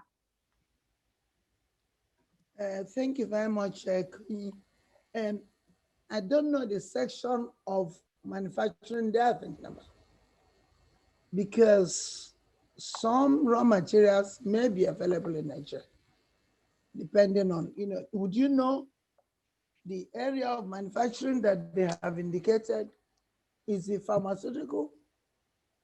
Okay, just a quick reminder to the person that asked this question, kindly let us know the area of manufacturing so that Dr. Okoli can be a bit more specific in her response to you. But whilst we get the feedback from that person, Ma, we can move on to another question. And we have quite an interesting one here.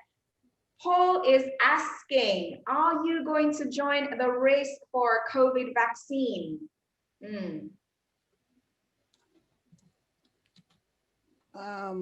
That's very interesting. We are not going to join the race for COVID vaccine, but we are certainly going to join the race for vaccines in general. We plan to have a vaccine factory making vaccines for that, because we're not equipped at the moment to do a COVID vaccine. Okay. But we are working toward general vaccine. All right. Thank you so much, ma'am. This question is referring to your finances. So when EMSA was a growing company, or as Faith likes to call us, emerging, how did you finance the company? Was it just purely from profits? So plowing back your profits into the business? Did you get some level of loans from the banks? Did you have investors, whether they were local or foreign? Can you maybe share some of your financing strategy at EMSA with us, ma'am? Very interesting. We started in 1977. A chemist shop. Maybe most of you were not born. And a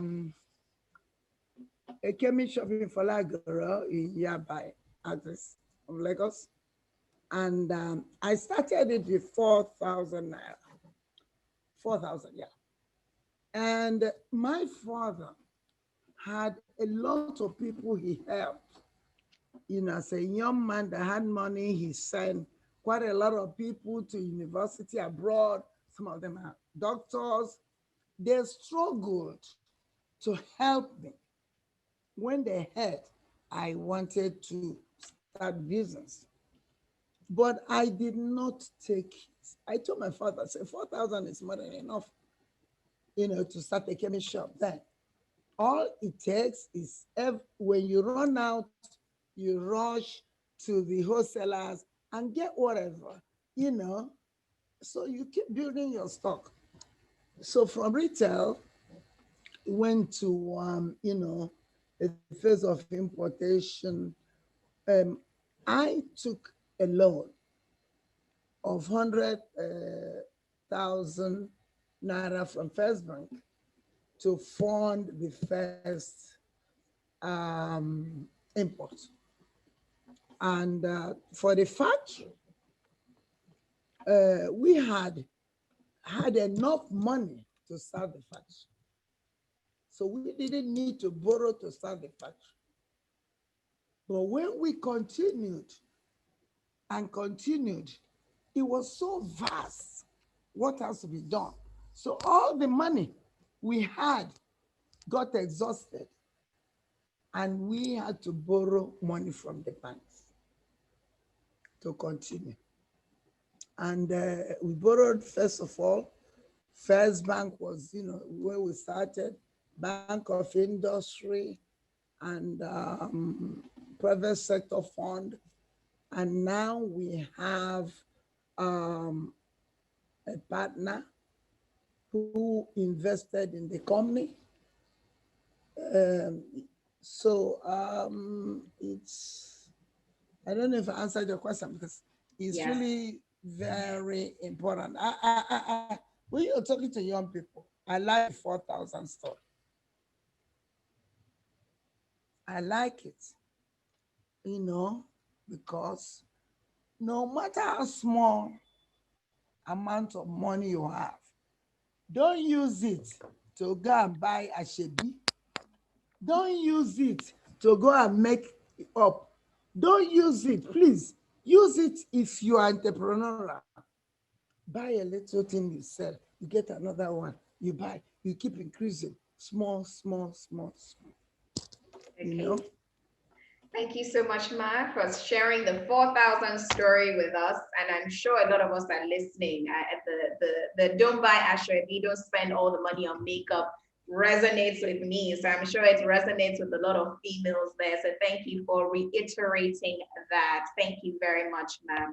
For the previous person that asked the question about, you know, as a manufacturer, what would you suggest, you know, in terms of maybe securing raw materials, what sorts of partnerships, just taking that question again. This particular person manufactures educational tools, so crayons for children. Would you be able to share some very brief advice for this person, ma'am?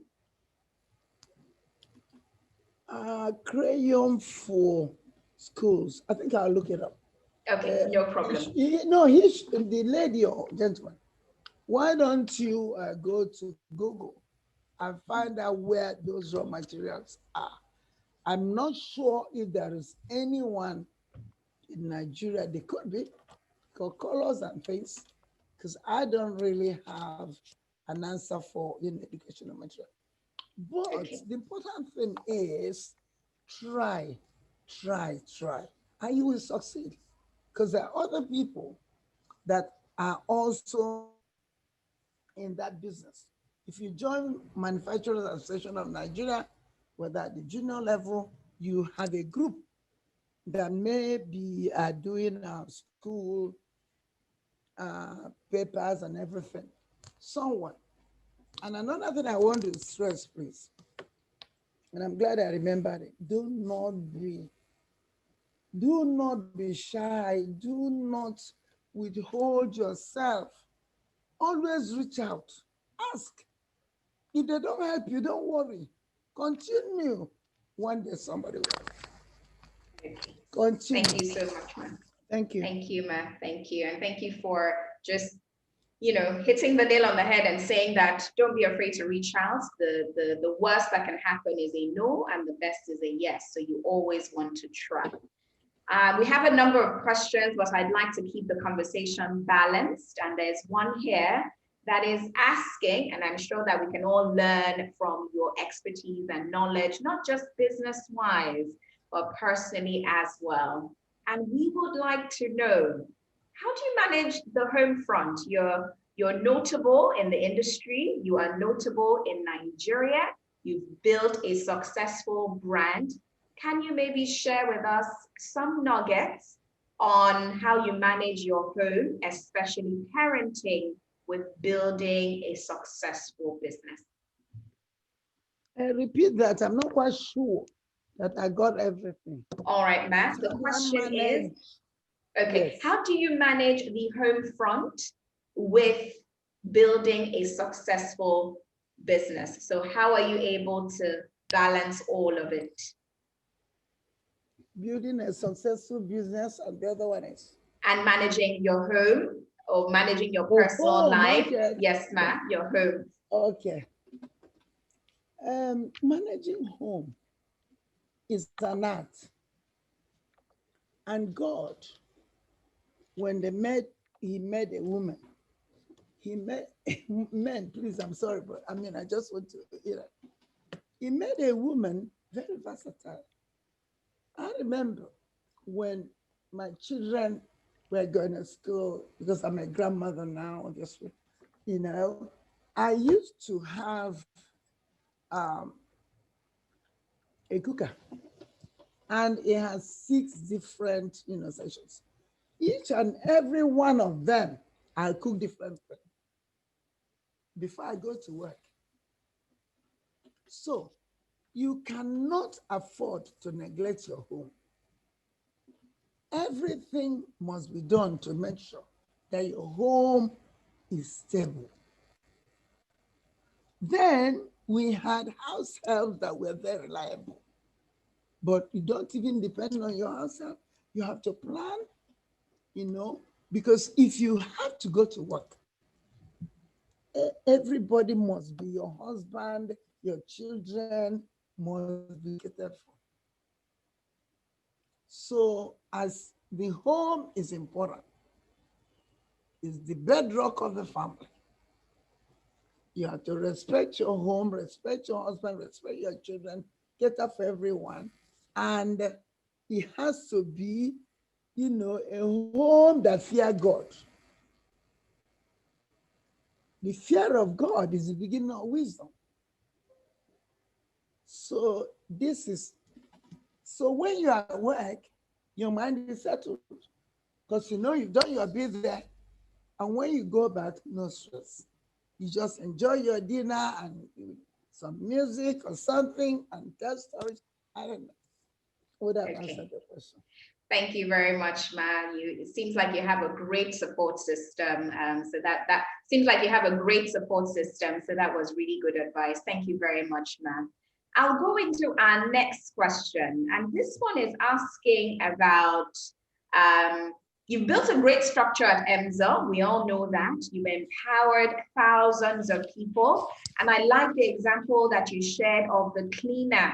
A great success story. You had a cleaner that is now an engineer. That is an amazing success story. Can you maybe share with us, Ma, some of your succession plans at EMSA, but also for somebody that's here today, maybe has run their shoe business for the last 25 years and is now thinking of a succession plan? Are there some steps, some strategies that they should be looking at? We would greatly like to hear some of your insights.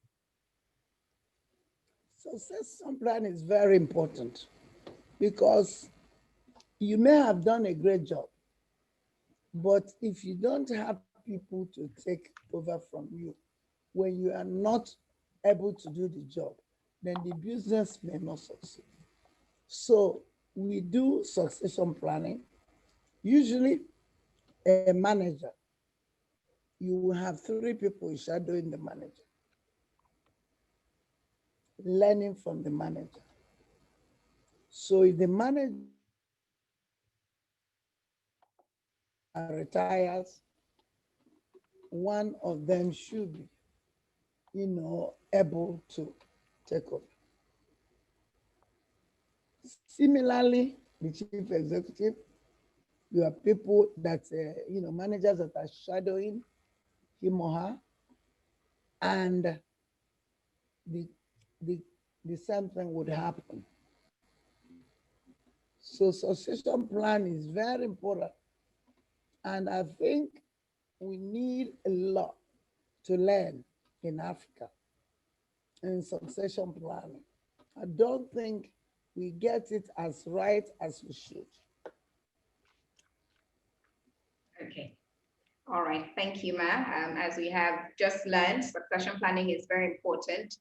And, I don't think that we should wait till, the last moment before we start to think about that. The structure will inform what our succession plan is. So as Dr. Okoli has said, it's important that we take that into consideration in our different enterprises.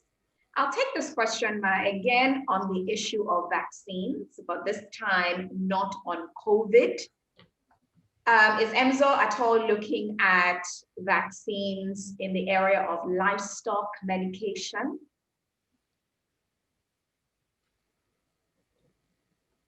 Did you say live? Yes, yes, ma'am. So this person is asking, I believe from their observation or their research, he or she says that most vaccines for livestock in Nigeria come from outside of the country.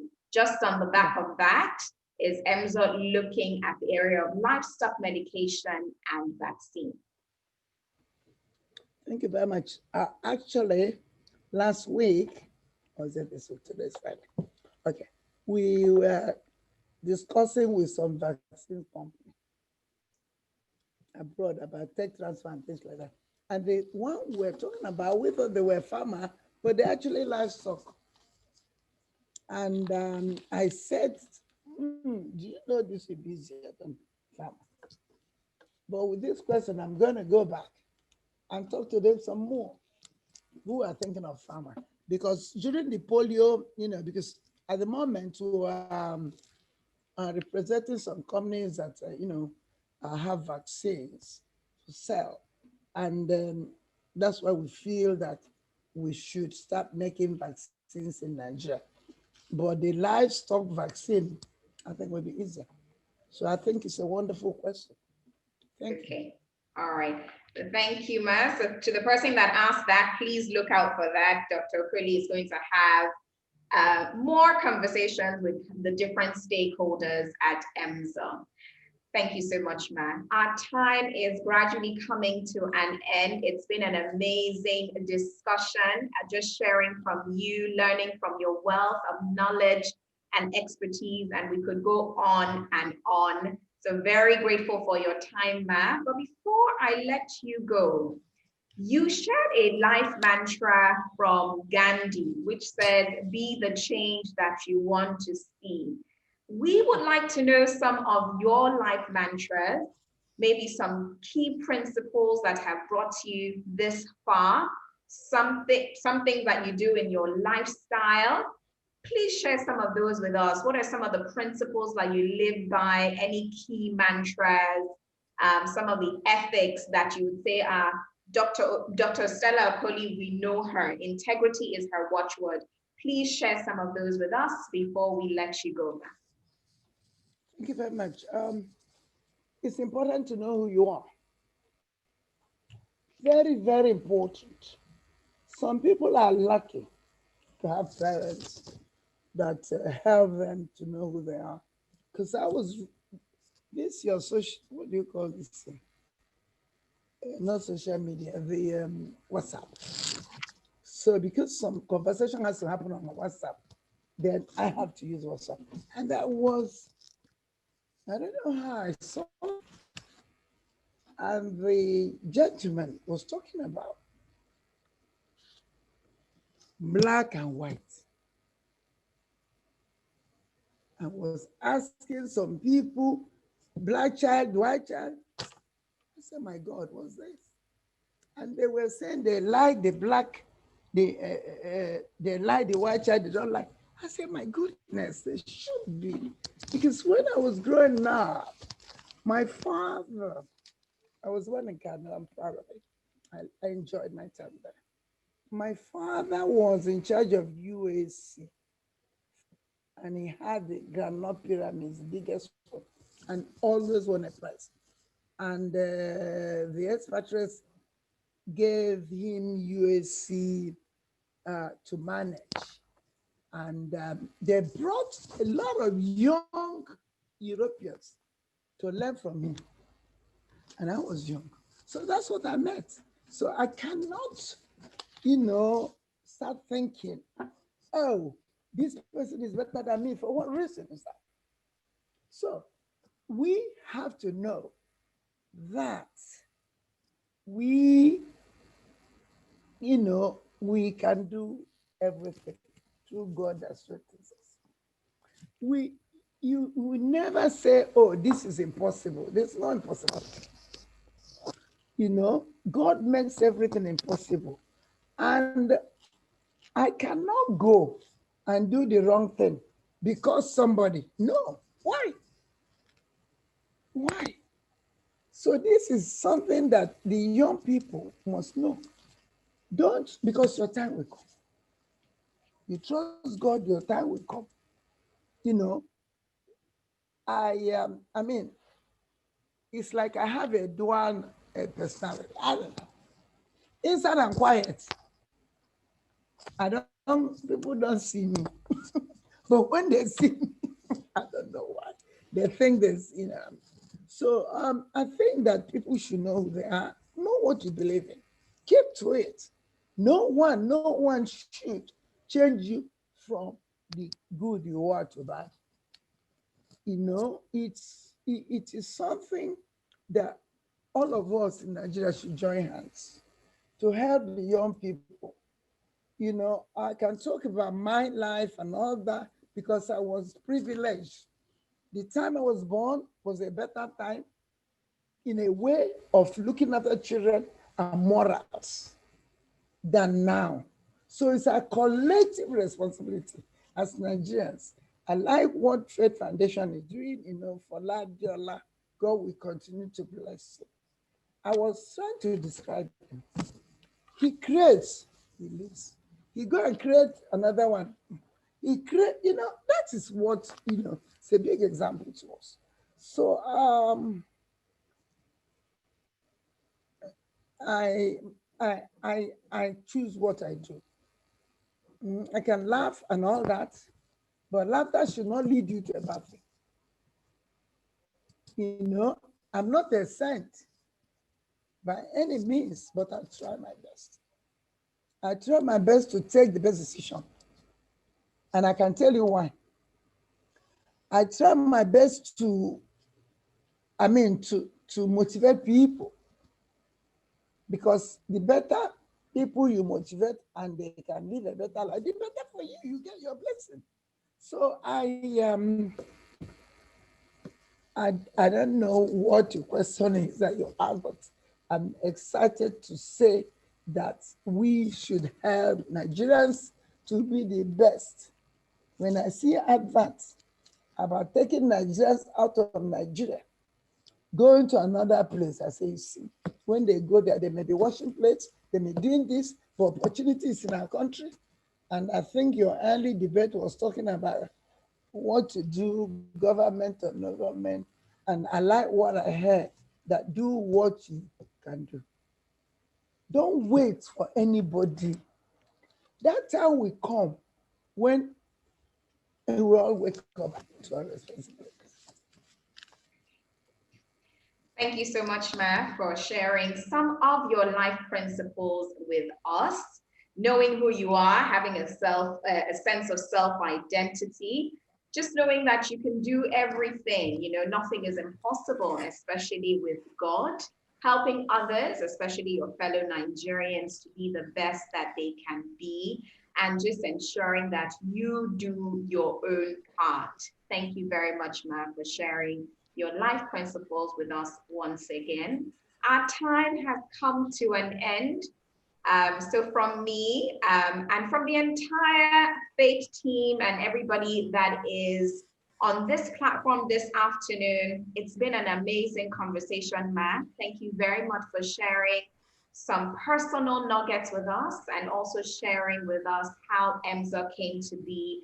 And in this particular, global pandemic, how can we embrace change and how we can be resilient through it. So Dr. Stella Okoli, thank you very much once again, Ma. We are extremely grateful for your time. Wow, wow, wow, Thank wow. you, Ma. Wow, fantastic. Thank you, Dr. Okoli. Thank you, Koyi. This has been a great engagement today. Fantastic one. We so much appreciate. I won't be able to do this alone, as in thanking you, because I can't thank you enough.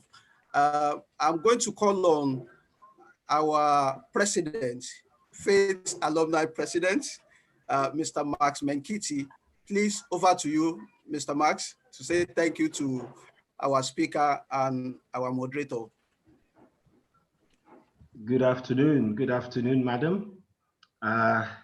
Dr. Stella, this is my first time of listening to you, and I just want to say thank you very much.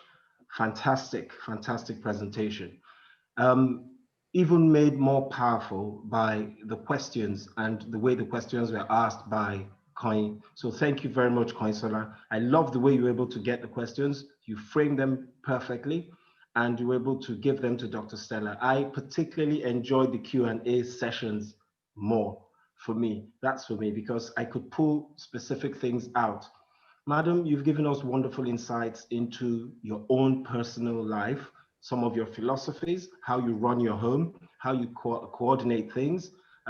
Also, very important philosophies on recruiting people and backing up your next level of support. The thing about 3 managers, every 3 people understudying 1 manager, that ratio of 3 to 1 is amazing. And it's just something that is going to stay with me for quite a long time. I would like to thank you again on behalf of the whole Faith Alumni business community. You've made it a fantastic day for us. The day 2 has just been perfect. You know, you've rounded it off fantastically. Thank you very much. On behalf of the EXCO, on behalf of the business community, we thank you for making your time available to deliver this masterclass to us. Thank you. And for Coinsola, very incisive questioning, which has brought out and drawn out specific things which she might not have been able to tell us. Thank you for those questions, and thank you, both of you. You worked well. I think this would be one of my favorite segments I'll come back to watch time and time and time again. 2 powerful ladies delivering excellence. Thank you once more. Mr. Fatai.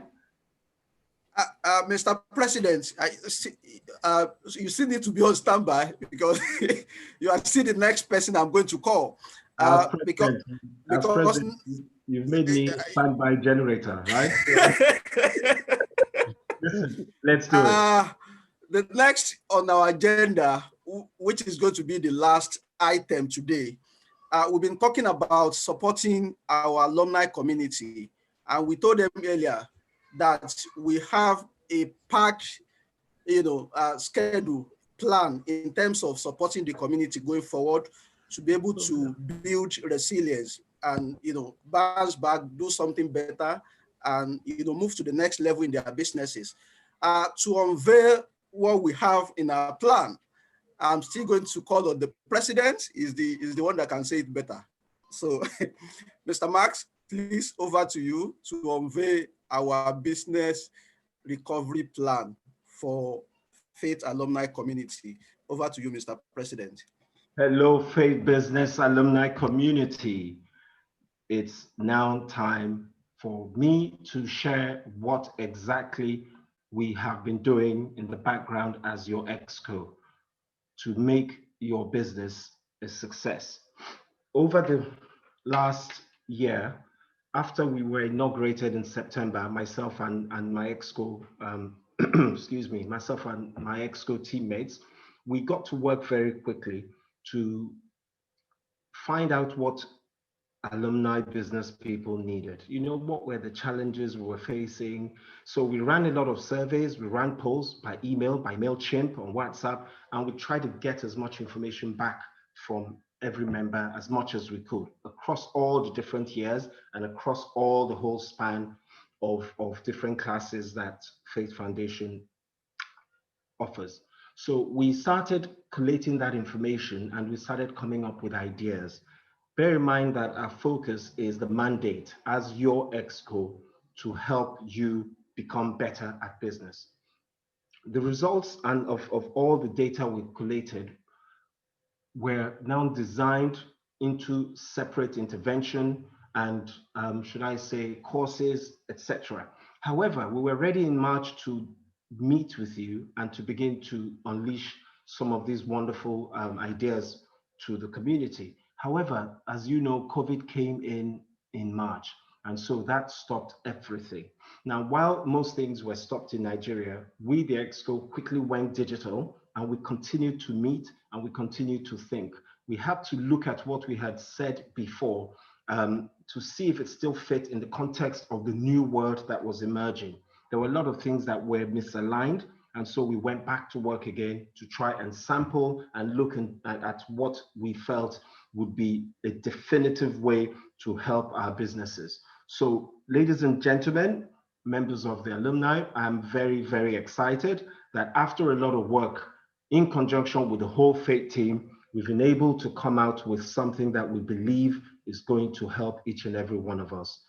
The BRP, Business Recovery Program, for short. Now, this BRP program for short is going to be one that fits into many levels, let me put it that way. It's going to fit into many levels of the activities that we do. There are several different modules, and I'm just going to run through them. You should be able to see some information on them. I'm going to run through them very quickly to try and explain in detail what we've done, what it's about, and how you are going to benefit from it. Slide, please. Okay, so the first thing we really want is just to talk about the background, which I have already spoken briefly. We found out that a lot of people, most people are having the nasty experience of reduced cash flow, reduced business flow, reduced sales, because that's what COVID did, right? COVID came to force people to stay indoors. So some businesses thrived, but the majority of businesses are grappling with some of these basic problems. How do you cope? That's the big question that we kept hearing from people. How do you cope? How do you pay salaries? What do you do with your staff? What do you do when your savings as a business is being eroded? So these things caused us challenges, but we're able to get together and try and incorporate these very same questions into the solution that we were going to prepare and present. Next slide, please. Right. So in creating this package, the BRP package, we identified what most people were saying to us in this alumni community. What they were saying mostly was that, will our businesses survive? I don't know what's going to happen. I don't know if, excuse me, tomorrow is going to be a better day. So the theme of the conference, it's not an accident. It's carefully woven to talk to those questions that are challenging our entrepreneurs. What the solution is, part of the solution to uncertainty and a recession is for businesses to build resilience. And as you can see, that has been the major theme of our presentations over the last 2 days. So we're looking at people building resilience.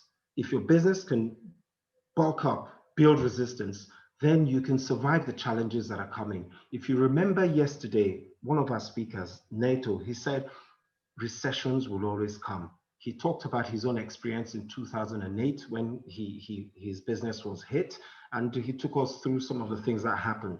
I know for a fact that I've looked at some statistics that show that every 5 years in average in the history of Nigeria, Nigeria's currency has been devalued, right? That means every 5 years there has been a devaluation, and it goes back to successive governments. This means that if you're a Nigerian entrepreneur, you have a business here, whether or not there is a recession or whether or not things are going well, at an average of every 5 years, your business is going to experience external shocks. Because once there's a devaluation of Naira, because we are still very much an import-dependent society, it's going to make a lot of things we do jump up in price. And if they jump up in price, it's going to jump up in cost for your customers. They may not be able to afford our products as much as they did. So it's almost guaranteed that every 5 years approximately, there's going to be a devaluation in the Naira. So given that this is going to be what's going to happen regularly, and given that apart from this, we have other environmental factors that may cause recessions, it's critical that we build resilience in ourselves and in our business, and then we're able to survive, and then we go into recovery, and then we go into growth. So the BRP package objectives are to help us build resistance and resilience, help the businesses survive, recover and grow, and also to help us in revenue generation, because that's the core thing. If businesses don't have money, they go bust. It's also designed to help us make the digital pivot. Look at it. This is the 5th Faith Foundation Alumni Conference. The last 4 have been physical events. The 5th one is now 100% digital. And that is the kind of thing that has to happen in our businesses. We need to be able to embrace the digital pivot such that we can continue selling and give our businesses the best opportunities to grow. Financial literacy and financial services are also a key part of this. People need to understand their numbers. They need to understand what's happening with taxes. They need to be able to project and to plan. And so the business recovery program is going to have a strong part of this, where the skills will be taught and we'll be able to improve those aspects. And then, of course, it comes down to partnerships and value-adding community. How can we make the Faith Alumni community a hub? How can we make it a community where people are happy to come to all the time, to learn from each other, to network, to do business, and to grow? Next slide. Right, so who is this BRP for? Well, the target audience are all the people that have graduated from Faith Foundation alumni going back from 2000 to 2019. I'm sure you all remember that we are in our 20th year currently. Now, what happens, I hear you ask, to the people that are currently going through programs in 2020? Don't worry, you will be inducted into the alumni as well. So going back from 2000 up to 2020, anybody that has graduated from any of our courses, our full courses, qualify as proper bona fide Faith alumni members. And they are going to have the opportunity to participate and benefit from the BRP program. So just to run through quickly, AEP programs, we know that, the Aspiring Entrepreneurial Programs, the Emerging Entrepreneurs Program, EEPs.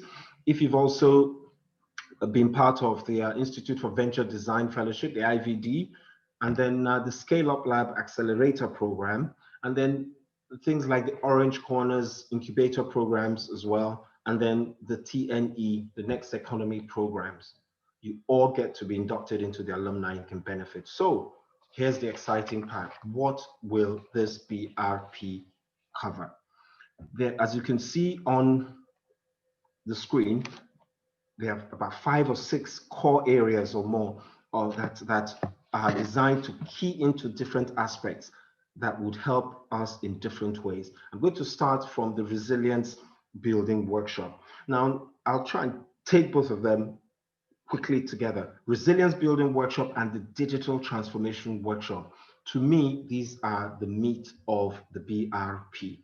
The resilience building workshops are going to be events, coaching, seminars, trainings, right? Where we are going to pick up the skills that we need. So they would have different classes, and then they're going to have different people coming to speak to different aspects of business, and it will be digital for now, so that wherever we are, wherever we find ourselves, we have people in Ibadan, we have people in Abuja, we have people in Port Harcourt, we have people in Imo, we have people in Oyo, all over, right? The beauty about the digital pivot is that we can push these things out to everyone, and all our alumni members, wherever they may be, have the opportunity to key in and benefit. So the resilience building workshops are going to be ongoing. Typically, they're going to be programs that will run for about 4 weeks, maybe about 2 days a week or so, to allow us still continue our business. But the main thing is this, that we pick up the skills that we need to make us world-class competitive businesses. The next one, the digital transformation workshop, is amazing. I mean, when we were preparing this package, I was just completely in awe. Every time we were talking with the Faith Foundation team, with the ED, with everyone involved in it, I was particularly excited about this. The reason is this: it's now a digital world, right? If your business is not doing some form of online selling or online marketing or online training, then you are in trouble, right? And this is the issue here. We don't want people to be afraid of adopting new technology. We want to be able to find a way to ease us in and bring our businesses in to the core of the digital revolution. So Faith Foundation, in conjunction with the Alumni Expos, have this digital transformation workshop. I mean, you can imagine the phone. I mean, everybody knows that this is now the most powerful instrument, bar none, you know, in modern life. This is a tool that we all need to be able to master. A lot of people are on Facebook, a lot of people are on Instagram, a lot of people are on several platforms. But this is my question: are you optimizing these platforms to ensure that your business is as profitable as possible?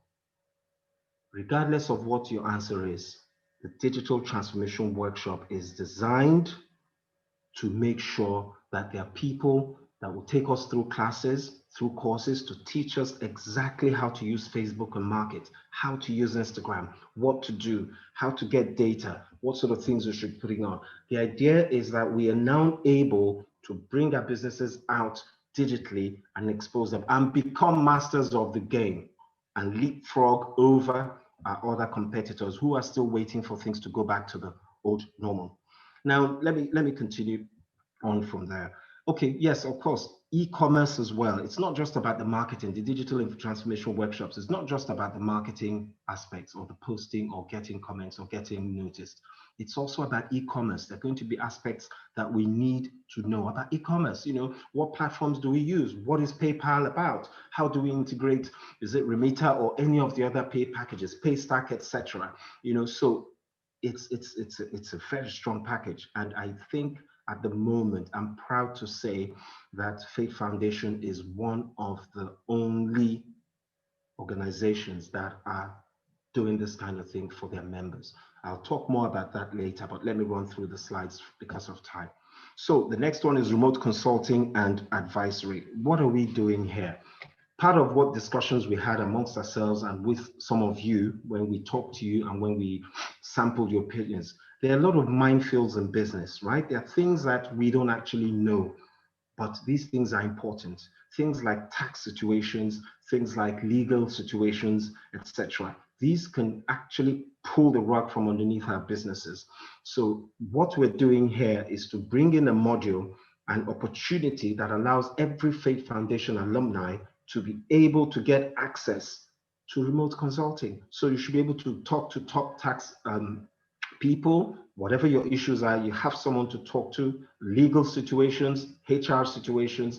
I mean, one of the most difficult things that I found when I was a business person, a younger business person, when I came back from London, was it was very lonely. You know, when you have a lot of issues, it was lonely.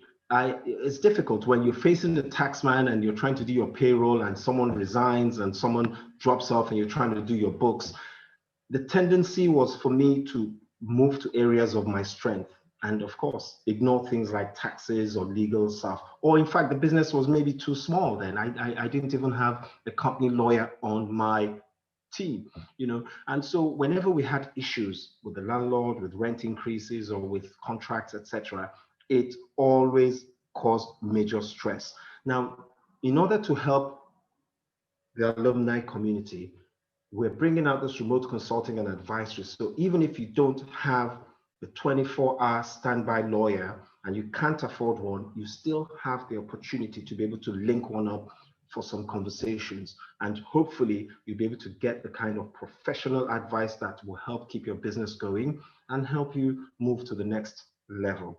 Let me continue there. So the next thing on is going to be resource market linkages, right? This is basically making a lot of information available, right? Part of the package is we're going to make a lot of information available to you. You're going to be able to get resources, information, data that you're going to need to build a more resilient business, and also a one-stop shop that you're going to be able to access for most of your planning needs. Moving on to community building. Okay, I'll come to community building last. I'm going to jump it and I'm going to come to funding linkages. The funding linkages has been a tricky question, but the truth about the matter is it's a very important part of being an entrepreneur. A lot of the questions we get when we ask, how can we help you as an exco, are, we need access to funds. What are loans doing? What is the CBN doing about loans? What are the interest rates? How can I get this? Are there any grants, etc.? So we've carefully filtered off all these questions about finance, and then we've funneled them off, and then we've created this other aspect of the business recovery program. Here, Faith Foundation is going to engage banks. At the moment, they're engaging 1 or 2 banks to try and get them to bring out products for entrepreneurs, which they can now bring to us here. They're also engaging and they're involved with the Lagos State Trust Fund, trying to shape their policy to make things easier for us. And Faith Foundation will be informing us in due course about progress on this and giving us information. Also, grants, grants for different types of businesses, agro sector, hospitality, etc. This module here is designed to search and bring out some of this information from this myriad of confusing communication world where they are, and simplify them and bring them out to us. So, for example, if you were trying to grow your business, you'd now be able to go to a place in Faith, and then they will be able to advise you or show you what exactly was available at that time for you, from grants to loans to interest rates, and even pass you on to banks that have beneficial rates and packages that would suit your own type of business. So this is exactly what we're talking about here. Not only are we going to get the skills to grow, get the digital transformation workshops, get the professionals and experts to talk to, we're also talking about the finance aspect of it, which would link directly in. So let me come to the last aspect of the BRP, which is the community building. That for me is one of my favorites as well. What we're doing there, what that does is basically we're revamping the Alumni Hub. I'm sure if you've had an opportunity to visit the Alumni, the Faith Foundation Alumni Hub website page, we put it out there and ran it for a while. And what happened was it was a test phase, right? It was like a beta phase. So people would go on the sites, ask questions, use different things, download different material, and just watch different clips of videos, etc. So we've gathered all the data that has been collected from the user experience, and it's now been cleaned up and it's been used to revamp the Alumni Hub. So the Alumni Hub website is now revamped, and it's going to be a fantastic place to go to soon. It's going to try and bring all of us together. It's going to try and answer things. You should be able to log in there. You should be able to ask questions. You should be able to look for all these things that we're talking about. So it's a key part of the business recovery program. It's very important. You should also chat. You should be able to go in there and you should be able to chat if you want any advisory from people. There's a directory of alumni in there if you need maybe plumbing services or any form of cake delivery services. You should be able to search and find Faith Foundation people there that you can link to. And I mean, it's just going to be fantastic. It's going to be something that is going to bring a lot of integration into our community and help us solve some of the dislocation issues that we have. Can we go to next slide, please?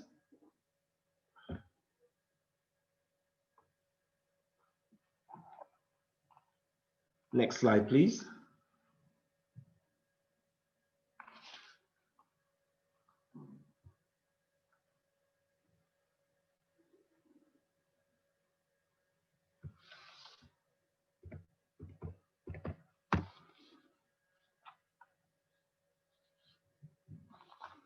Hello?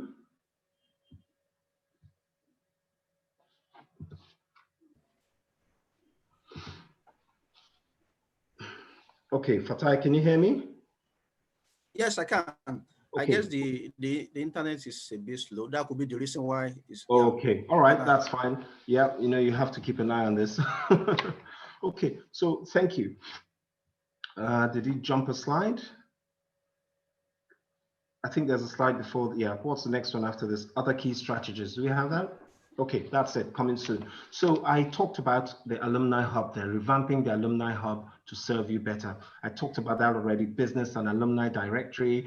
Yeah, there's going to be also a business plan tool that'll be on there. You know, this is great because you can just go on, log in, and then get onto the site, and then there's already an intelligent, you know, artificial intelligence feature in there that talks you through, and you can build your business plan online, right? You're able to get in, and then you can fill out the simple things and then see what your business plan says to you. Also, funding finder tools, right? This is fantastic. Like I was talking to you on the funding linkage package. When it's up and running, you're going to be able to log in, going to the Alumni Hub, and then you're going to be able to put in details of your business. So Millennium Apartments, it would ask you which sector, maybe hospitality. It'll ask you a few questions, determine your stage, and then you should be able to click, and it will find funds that are available to you, to bring up a list of grants that are available to your type of specific business, to bring up all sorts of things that are available out there. So, I mean, the Alumni Hub is going, I mean, it's like, I'm just short of words, because when we deliver this, it's just going to lift the Fate Foundation business alumni up to a different level. I haven't quite seen any other organization deliver this much value. So I'm really excited. And then WhatsApp, you know, WhatsApp has become one of the primary tools of communication in Nigeria these days. I was looking at a poll earlier about how people got our message, you know, and it was split about 40% of the people from emails and about 40% from WhatsApp, you know, so it's very important. Now, if you are already on the Fate alumni WhatsApp groups, we have a lot of groups, but we're changing this, right? Fate Foundation is going to take the WhatsApp groups and then change them and then merge them and create just a few. So instead of having one for each class, AEP, EEP, EEP2, AEP, we're going to take everybody into a main Fate Foundation alumni group, and then we're going to change the groups that people are in. So for example, let me put it this way as an example. So for example, if people in an EEP class graduate, they would now come into the general alumni WhatsApp group. And then they would now also be put inside a group that is tailored according to their industry. Excuse me.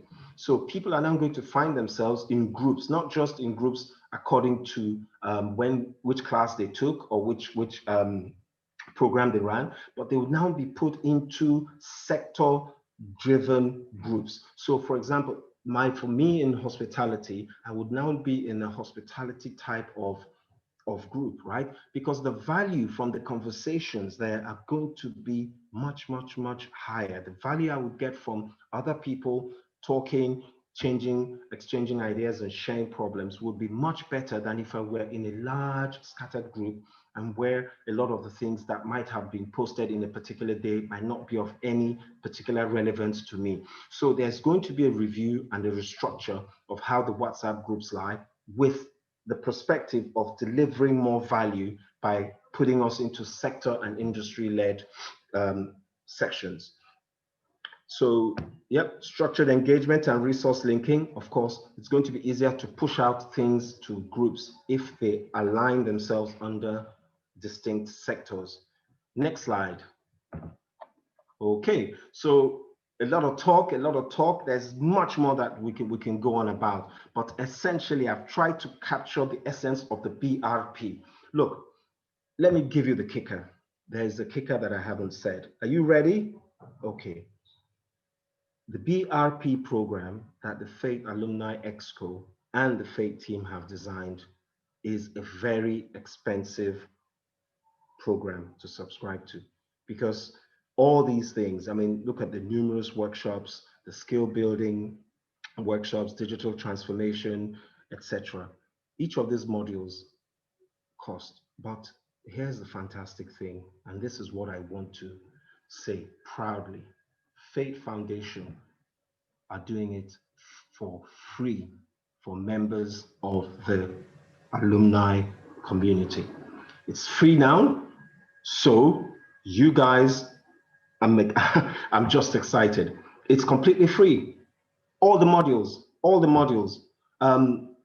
Can we go back? Can we go back to the picture with the icons? One more.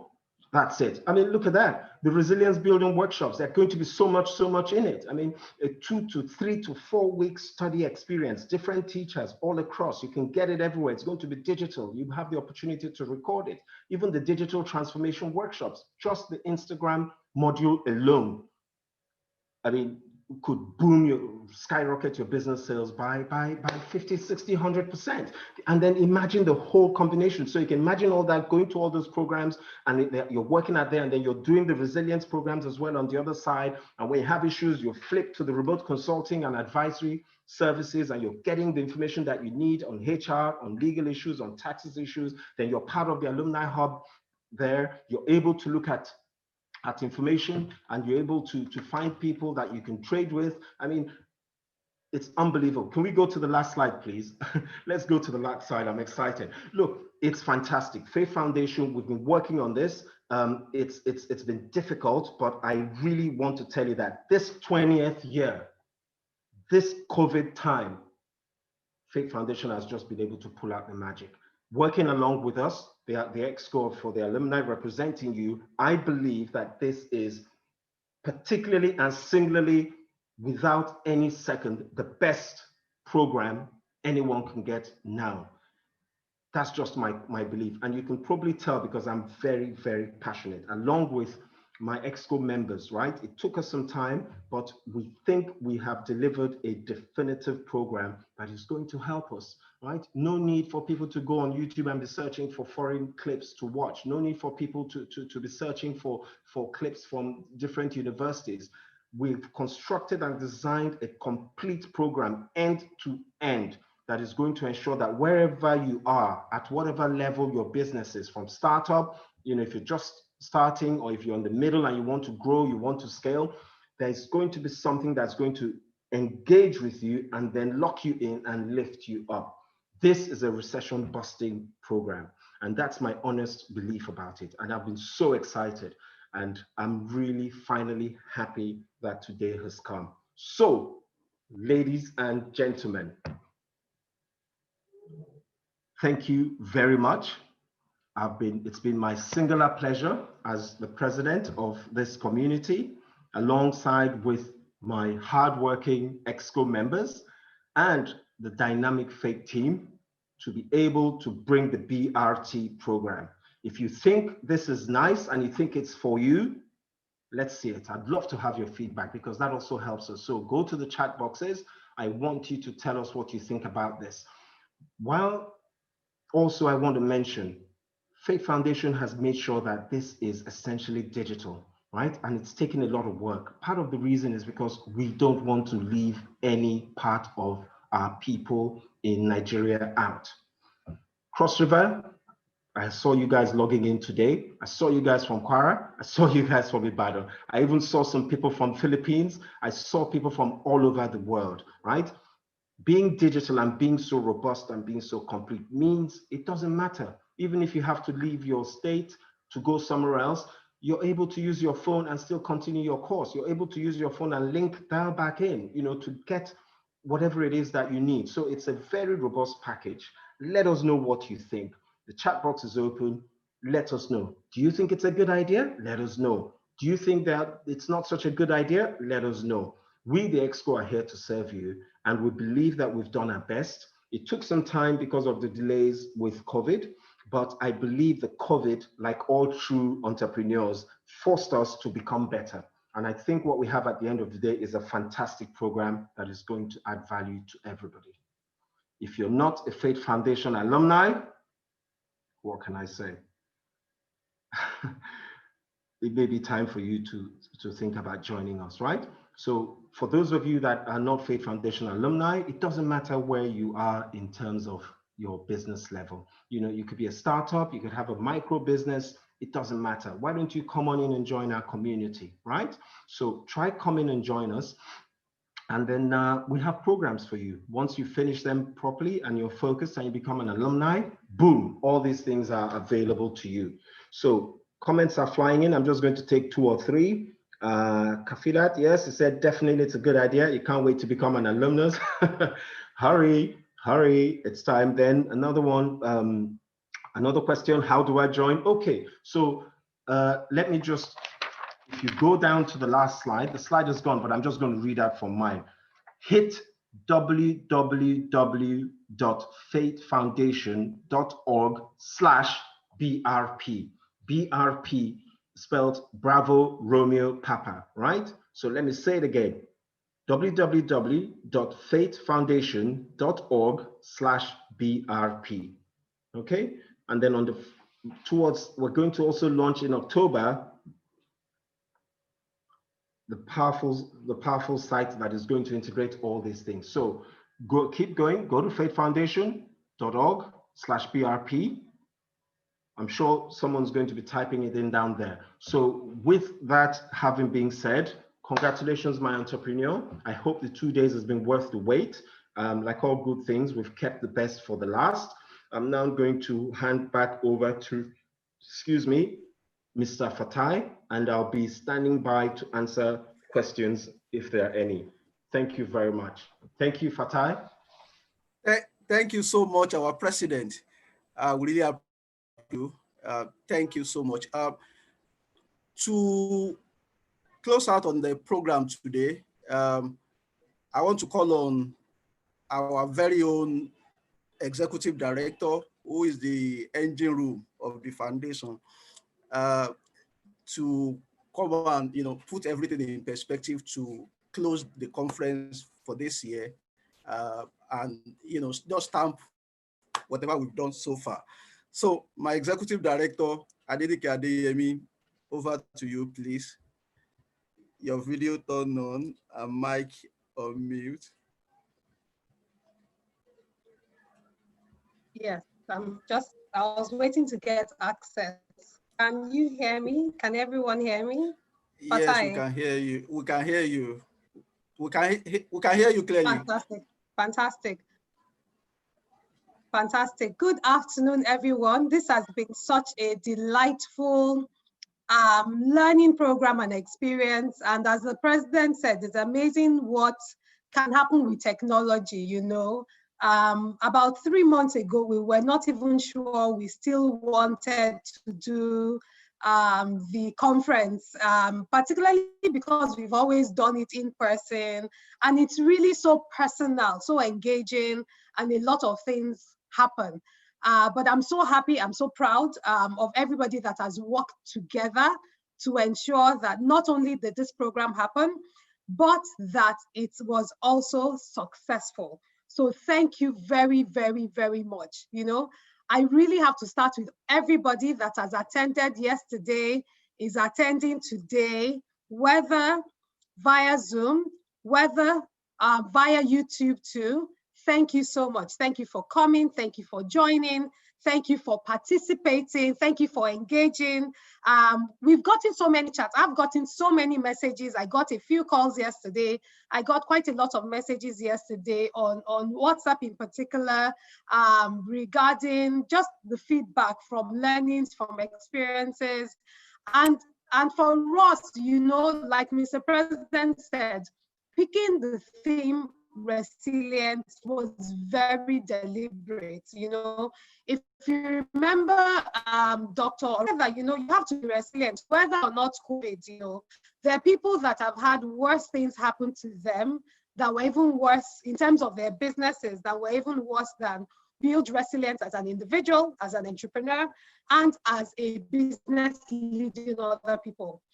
And we're happy that we've been able to have focused conversations around the topic of resilience and learn from entrepreneurial leaders, learn from the governor who was here yesterday sharing his own entrepreneurial journey and experiences, and learn also from each other to as we're engaging. So thank you so much to all our alumni members who joined in from Lagos, from Ibadan, Cross River, Abuja city that we didn't have people joining from. So from all over Nigeria and from even outside of Nigeria. So for those who are in London, in the Philippines, in Dubai, everyone, you're well, happy and excited. I know that we have a lot of our speakers who have left, but I really want to acknowledge everyone. So from yesterday's session, from Ndidi Wuneli who came, to Nato Razulike, to today's session with John Obaro and Dr. Stella Okoli, we really want to appreciate them. And we want to appreciate our moderators. You know, I'll start with Kanyin, who is, I think is still here, who moderated the session with Dr. Okoli, to CFA, who moderated the session with John Obaro, to Toyin Onigbanjo, yesterday, who moderated the session, and to Monica Nwosu. Thank you very much to them. I also would really like to appreciate the members of the FATE team, particularly Fatai, who leads the growth support services at FATE Foundation, who leads our growth support services at the work and every coverage that we do. Fatai has been working on this for literally almost a year now, particularly since the pandemic started. And we really appreciate all his work with Kella, and then very much to our technology team who have been working and managing so many stakeholder groups, you know, from us, from the EXCO to the speakers, with bad internet connection sometimes. Thank you very much. Thank you very much, Ahmed. Ahmed Yakubu, thank you so much. Thank you so much. Thank you to our comms team. So I'm reading out names because all these people are very important. Thank you very much, Egwa Boduri, social media. Thank you, Elo, Iyamu. Thank you, Miriam. Thank you to our finance and admin team, Miriam too. Thank you everybody from the FATE Foundation team.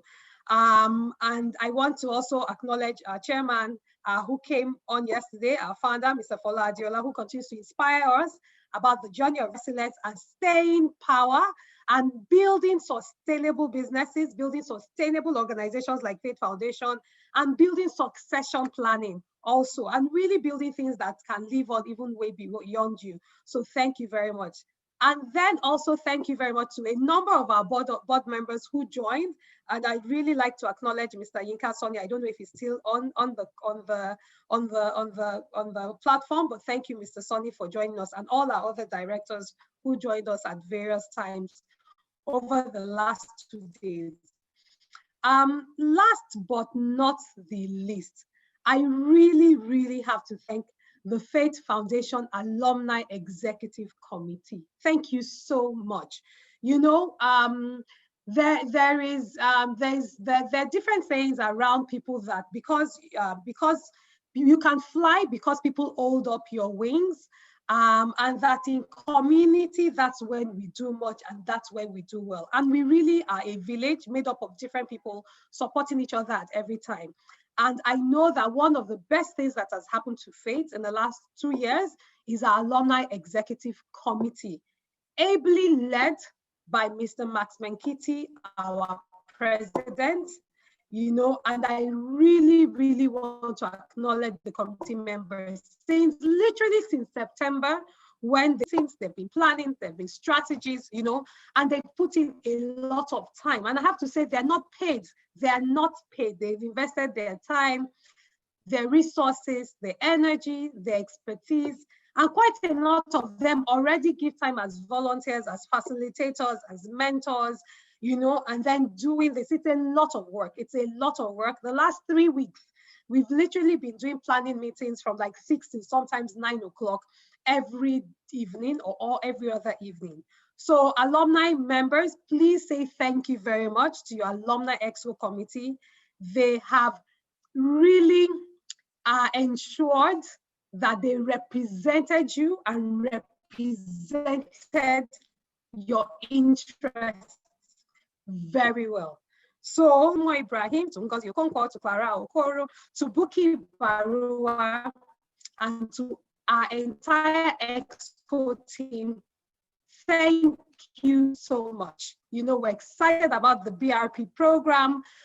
It is on the link that has been sent. I will be launching the workshops and the virtual advisory on the 4th of October, and you'll be getting more information around that. And by the end of the year, we will launch the Alumni Hub and all the tools around it, and we look forward to launching it.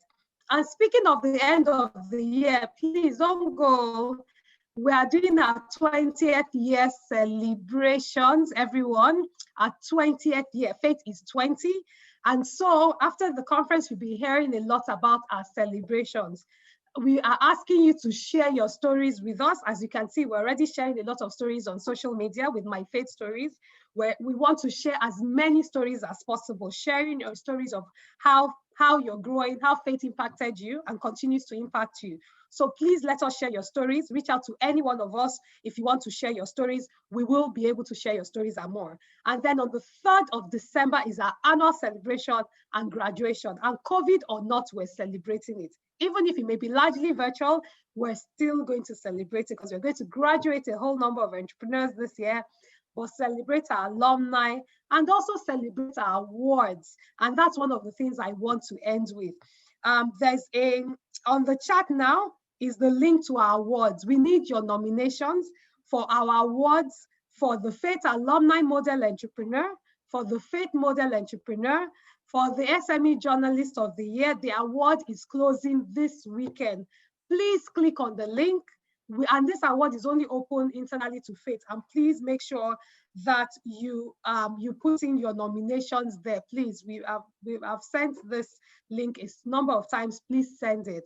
So thank you to everyone. I have to acknowledge Kingsley, who did our designs, or who does our designs, also with Shaye, all the amazing designs and imaging we do at Faith. Thank you so much. Thank you to our U-Visuals team for the videos and everything. I know that if I go through this, there's so many people that I will miss out. So thank you once again. My name is Adenike Adeyemi. I am honored to be the Executive Director of Faith Foundation. I'm honored to work with an amazing team of individuals who are committed to supporting entrepreneurs. I'm honored to partner with the Alumni Exco members to do this and so much more. And thank you very much. Have a good afternoon. Have a good evening, a good weekend. Keep safe, all the best. Thank you. Over to you again, Fatai. Thank you, Adenike. Really appreciate you. And that has brought us to the end of this conference. But our support services continue as Adenike talked about. And our BROP will be launched on the 4th of next month. That's October. So please log on to accordingly. So thank you so much, everyone, for your active participation in this conference. It was a huge success, and we are so proud of all of you. Thank you so much, and we will continue to support your cause. We are there because your businesses need to be supported. Thank you so much. Really appreciate you.